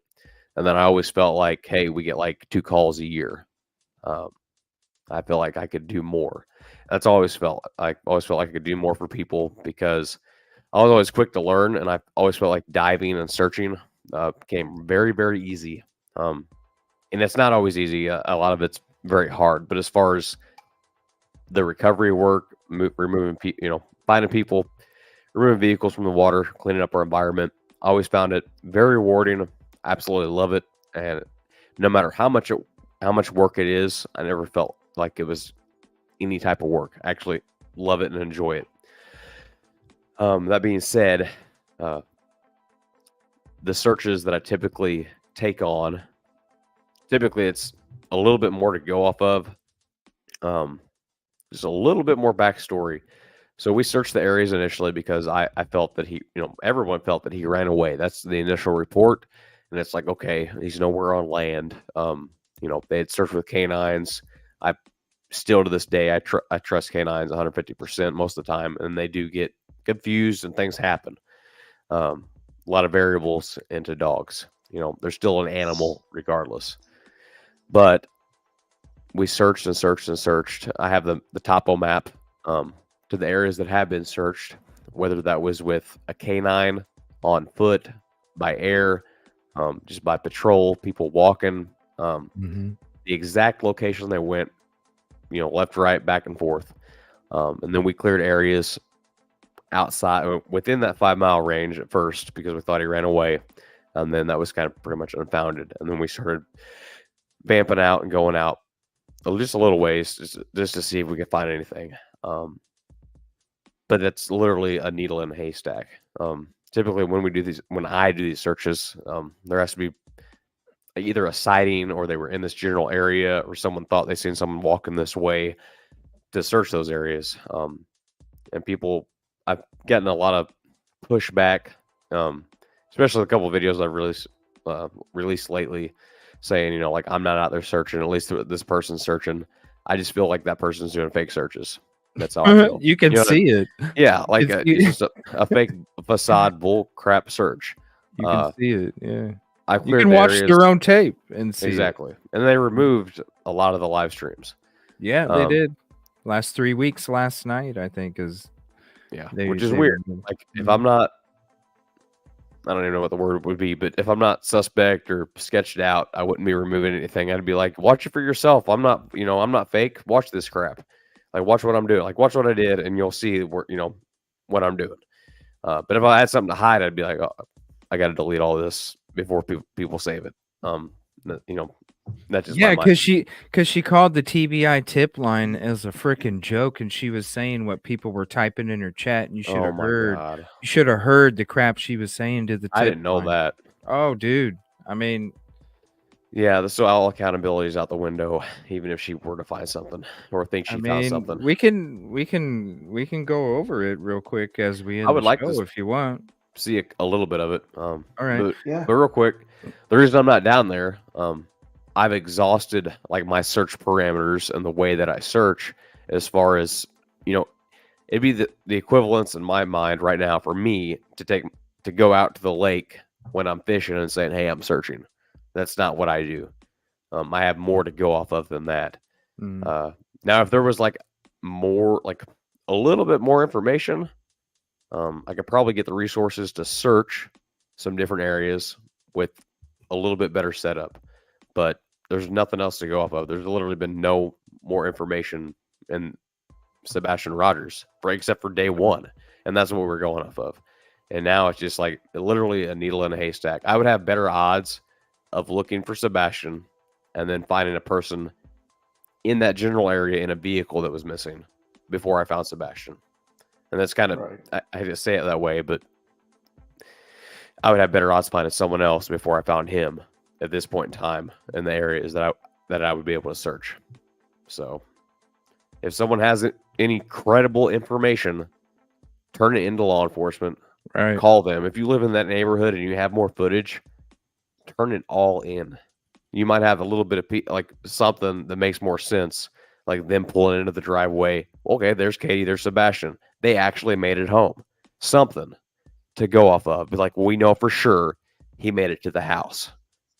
And then you would have a little bit different time frame, the exact time frame if your camera time was right.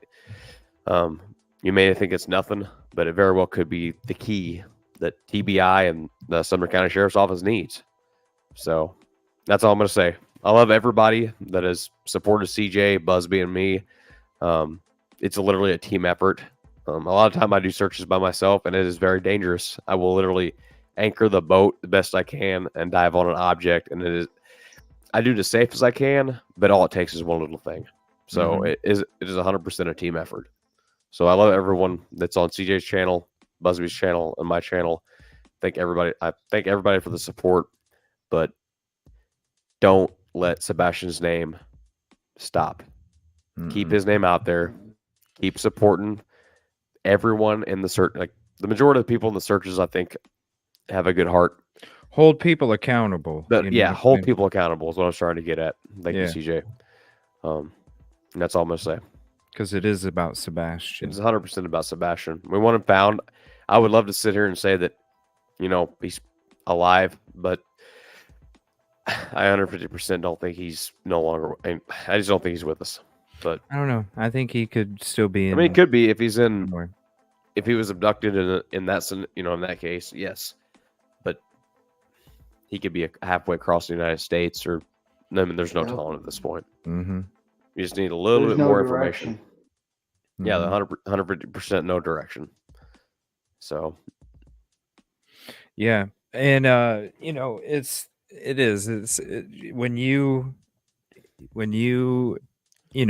call out those people for sitting in their freaking car for 3 or 4 hours in Hendersonville, it's like, what are you doing? Listen, they will finally get out of their damn car and do what they should be doing, or they will go home. You know what I'm saying? Because there's too many people that are making a dime off of Sebastian, and it's unfortunate because it's one thing if you're earning money to continue to put out effort to the community, because listen, it ain't no 5-minute walk out of the house and you're there for us.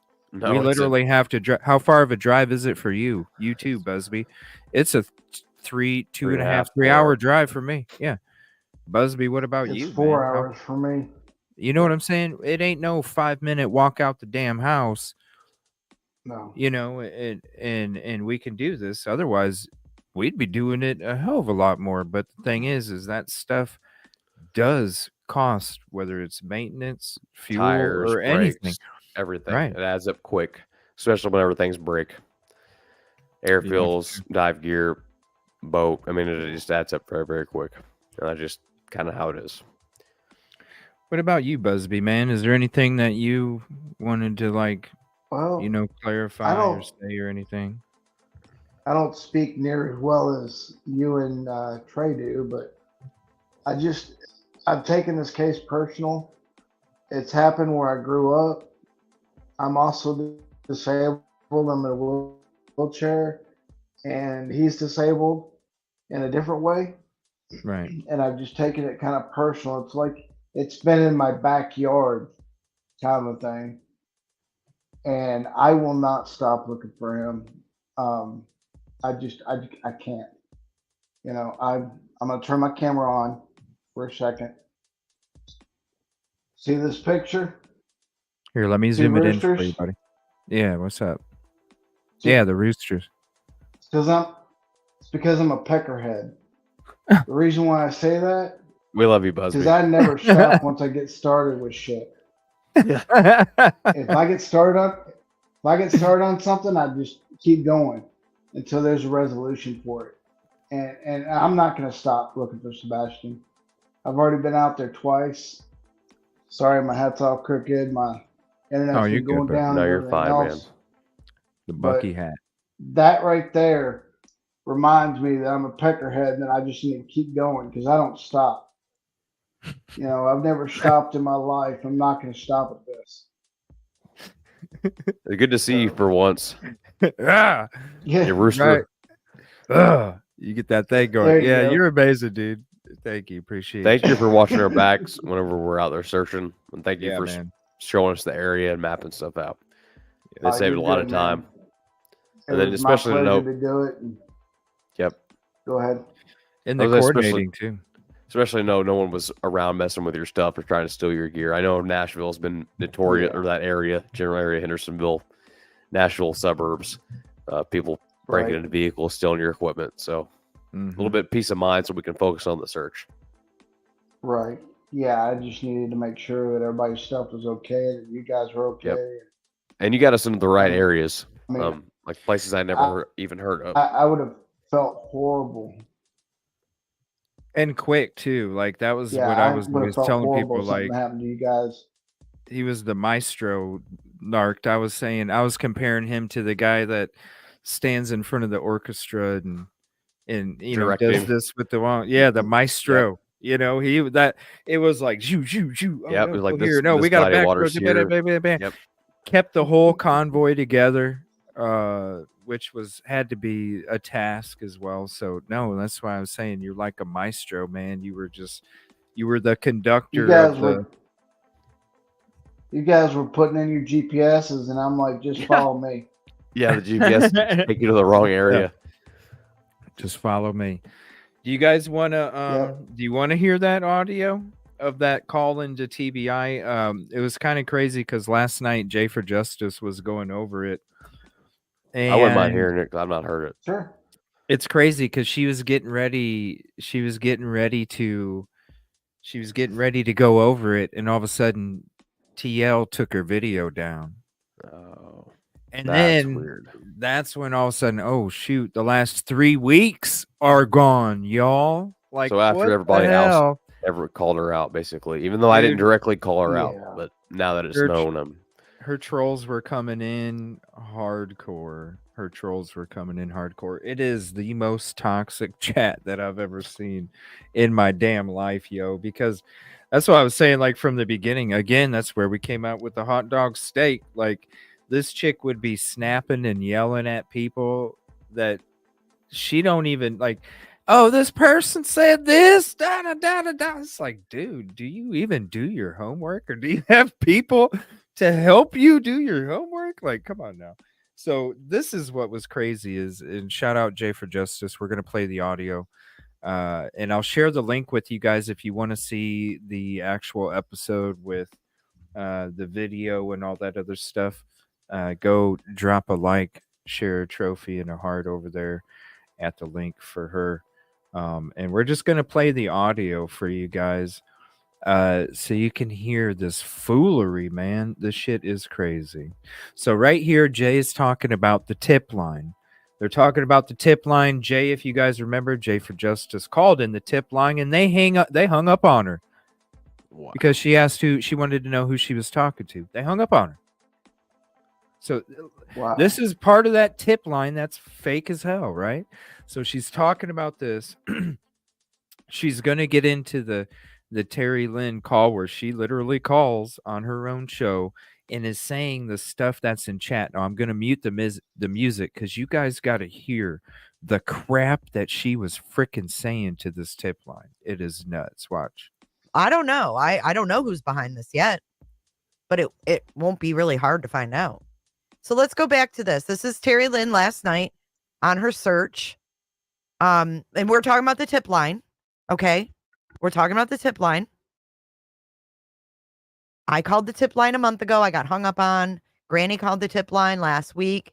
She got an earful. And last night, Terry Lynn's chat brought up the tip line. She says, oh, y'all want me to call it? So she calls it. Hey, Petra.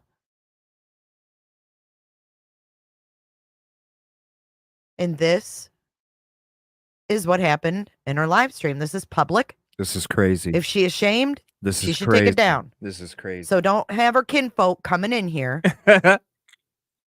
talking shit. Take a step back, y'all, and look at what you're doing. I do remember when Sammy was getting tips, but you know what, Sandwich? The feds had her little camper where she was getting tips and talking to the kids with no parents. They had it bugged. They heard everything that those kids told Sammy. Sammy was hosed by the feds. Remember when we all sat here and said, oh my God, why are they letting Sammy control this? She wasn't. They had it bugged. Okay, so back to the tip line. So as you can see in the chat over here, she's asking for the number. They're giving her the number. They're telling her to block her number and call. I'm going to put this on a little bit fast speed.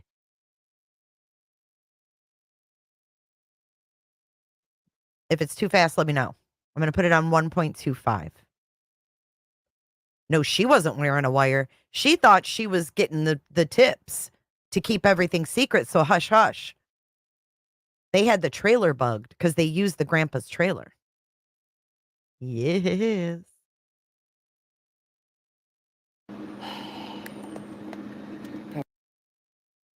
She just took it down, you guys. See? She just took it down. So I'm going to pause that right there. I wanted to play that real quick before you heard her talking in the call, because I wanted to show you guys Jay was literally starting to go through it, and then all of a sudden the video was taken down. Okay? So I'm going to skip ahead to the 41-minute mark. Here's the link again to the episode. If you guys want it, because you'll see the video of Terry Lynn as she's calling. So if you want to, definitely go over there, hit the link, hit the like, leave a heart, leave a trophy. And you guys, this is so crazy. It's disgusting. Unless you call down. Sorry, there's a lot of commentary in here. Not available. Please leave a message after the tone. Hello, I need me a dog there, honey. Please call me back. What the But fuck? I'm not giving you my phone number. What the fuck is that? What? I'm not giving them my damn number, y'all. That was the first one. There's 4 more. What the hell? What the fuck? Who are they? Hell with that. We're not doing that no more. We ain't calling them back. Yep. I need a boat too. Hold on, I'll call them back. Yodelay hee-hoo. She says she needs a boat. Gotcha. Okay, and a boat. What kind of boat? I need to know what kind of boat. What is a boat? Name a boat. Name a boat. Name a boat. I couldn't believe what I was watching, Queen. Google Voice will try to connect you. Lisa Lou. Hey, John Boat. Thank you.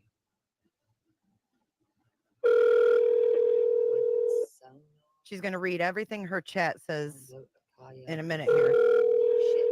No way. I better hold on. A John Boat. I got a John boat. I need a John Boat with sonar. I got sonar too. A yacht.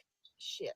A yacht, a John Boat, a kayak. Oh my god. Okay. Yes. The Google subscriber you have called is not available. Why won't she Please answer leave a me? message after the tone. I need a John Boat with sonar, a yacht, a drone, a kayak, a fishing pole at this point with some lures. Is Oh this my a tip God. line? Oh my god, dude. What kind of tip? I'm not motor boating. I'm a carrier.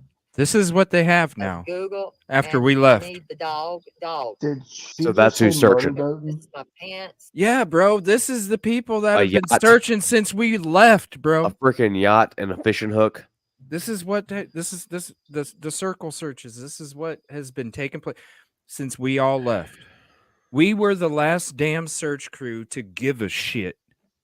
Yeah, and actually put forth the effort and double check things 4 or 5 times. Yeah. It We gets just- worse. And this is a tip line. Dude, this And is you're crazy. on a live doing a search. Waste of resources. It's here. I'll let That's- it play some more. I'll let it play some more. This, Patroon and an it- RV. listen. This fucking idiot is out here reading shit out of her chat and just reading. I'm just sorry. reading it. Yeah, like this is a fucking joke. What is wrong with her? I am asking in all seriousness, what is wrong with her that she felt that comfortable calling and joking around saying, I'm going to piss my pants, even if you think it's fake? You don't know who's running this line. Why would you feel that fucking comfortable doing this? Or if somebody else was trying to leave a real Michael, you're tip. full of shit. Yeah, a real one. And She then has tying up them zero having to chance scan all of the finding calls. him in Yeah. Goodlettsville. If somebody was really trying to give a tip too, what the busy signal? Shit. No, it's not a joke. Absolutely deplorable, in my opinion. It's not a joke. Yep. This is call number 2. There's more. She said a fishing pole at this point. Really? Wow. Yeah, I need a fishing pole. Why? To fish Sebastian out of the river? Jesus. Isn't it disgusting? It's I fucking take terrible. back every good word I said on my channel. Because these people, they slither their way into you. I didn't and realize then it they was this fuck freaking you bad. Oh, well, I smelled the hot dog That's- steak a couple days after people were saying, you should go search and meet Terry. And I'm like, I'm not Hell interested. no. I'm not interested. I'd rather take my neighbor. I'm not interested. I've heard some of her Jesus. lives, and I've heard her say a lot of weird shit, but never anything like this. This is just disgusting to me. Like it's a game. More like it's clicks and views, and I'm just going to do whatever people are telling me in the chat to keep them entertained, and then keep grabbing money grabs, basically. Yeah, And then see, her trolls are coming in chat now. keep acting like I'm searching for nothing. Right. Just to keep people entertained. You keep 'em literally, on the hook. you literally walk out your fucking door and you're at the spot in 5 minutes, and you're in your car for 3 fucking hours before you get your ass out. Come on. Yeah. Come That's on. fucked up. Yoda Leahy hooing singing all the damn time. Like, no, there was, you should go. I ain't meeting her for nothing, man. You out of your damn mind. Hell no. You're out of I your would- damn mind. I always try to look at the best of people, and I think sometimes that's like my biggest weakness. Because I was like, well, at least somebody's searching. Like, even though I don't think that, the general area, like how she's searching, but now I'm just like, all respect, a little bit of respect that I had is out the window. Well, that's why she was with Charlie. Charlie was the same exact way. Is that the dude that gave us the water? The old dude. Yeah. I'm gonna kick CJ's ass. Yeah. Okay, dude. All right, Yeah. bro. You try that. You try Yeah. that. You've heard it. It's like I said, bro. You seen me in real life, bro. I'm surprised you're saying that shit. Yeah. Like you were there next to me in real life. You're gonna say some shit like that, bro? Okay. Whatever. It's just so sad. Like, It's no, I have to laugh, or I would be cussing and pissed off. Oh, I ain't worried about his ass shit. But no, it's like you could tell, like when you're, this is why I at first I was like, yeah, she's out there searching, right? I Right. heard a whole bunch of, oh, she's doing a great job. I start watching her searches and I'm like, what the fuck am I watching? And that was just a couple days after running into her. Yeah. I'm like, what the fuck am I watching? Hey guys, about. A yacht. You know, doing all this shit. And I'm like, what the fuck am I watching? Because I'm used to us Right. being about business. All right, where are we going? Okay, we're communicating Yeah. for making a direction or a plan or grouping together for this or that. Or it was not, I'm going to hang off to the side and talk to the person at the A&W counter for 45 fucking minutes about how to make curly fries. Like, Or I'm not split up and do multiple searches at once. You Right. know, like we did. cover ground. Yeah. So Not yeah, everybody at the same location walking around in circles. and we're not calling tip lines, No. It's not going to do any. making a joke out of it or taking a resource away from somebody else that might have potentially You been know. trying to call in with a real tip.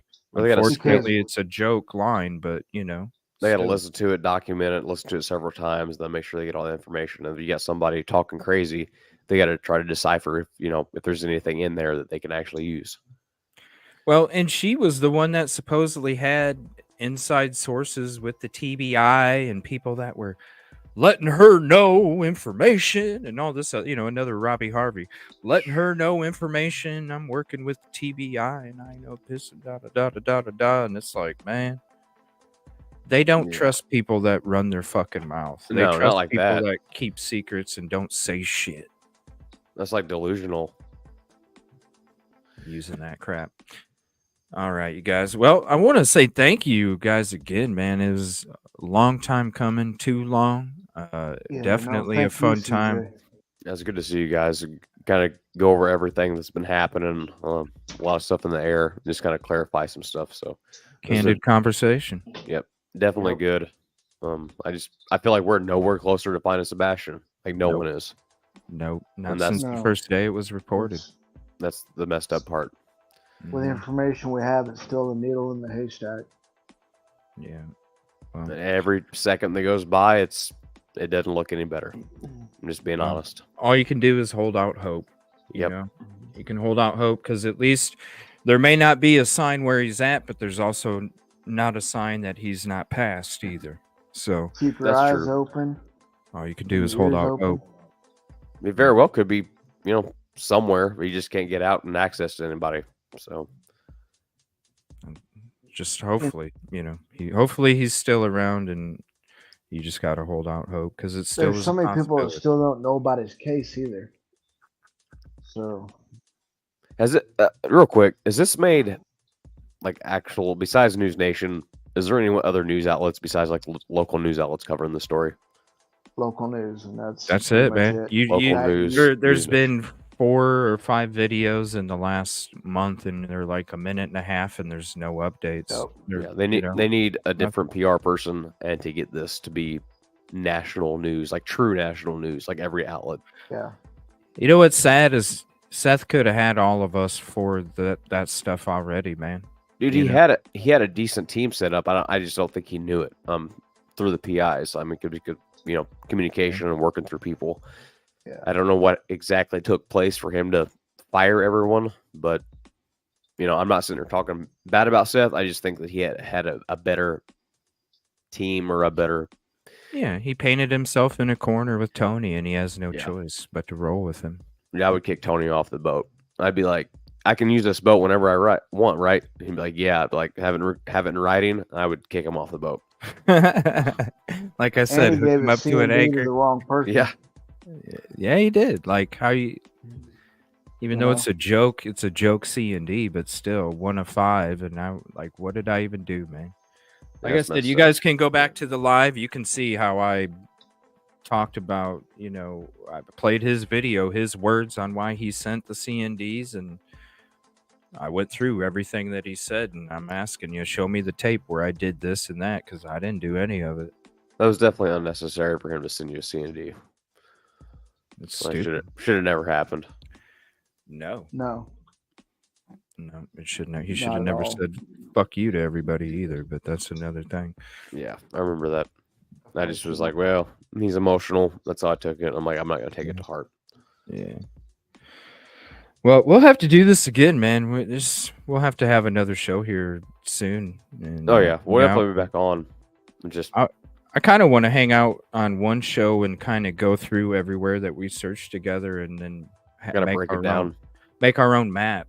So I that got- way, if we end up going out for another search, we already have the maps for us. more to go off of. Yeah. I wouldn't mind I miss searching being again. out there. I can. I miss being out there. I really do. I've I missed it ever since Me too. the last day. I just need a really- little bit more information as far as where to search. And then I need live scope, and then I would have to practice Yeah, with the it. more information.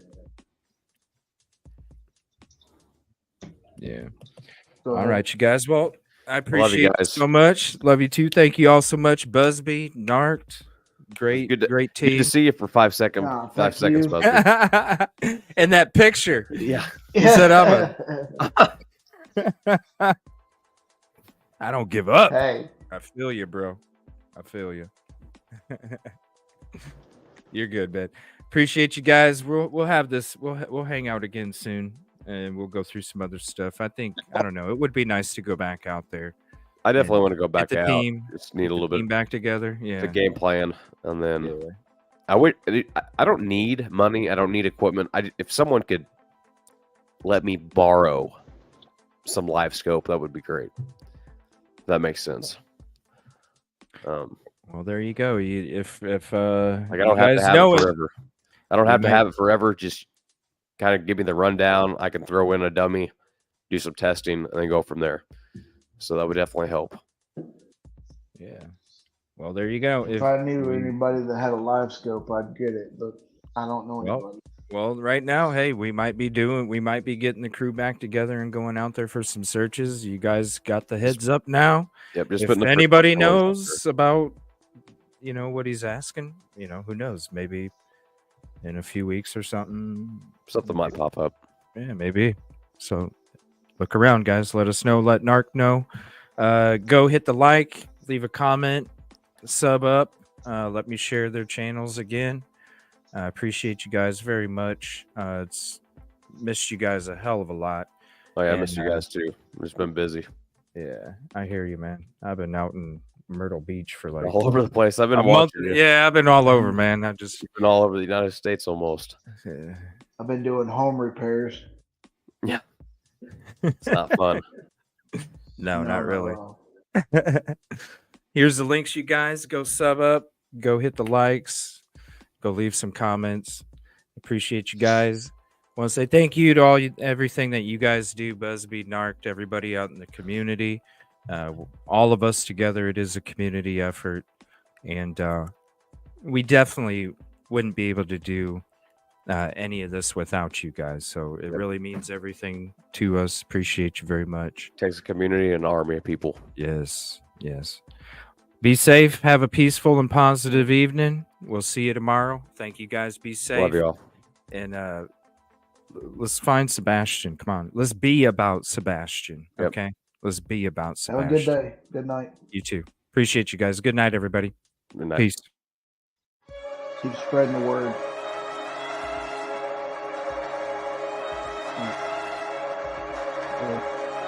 Yeah.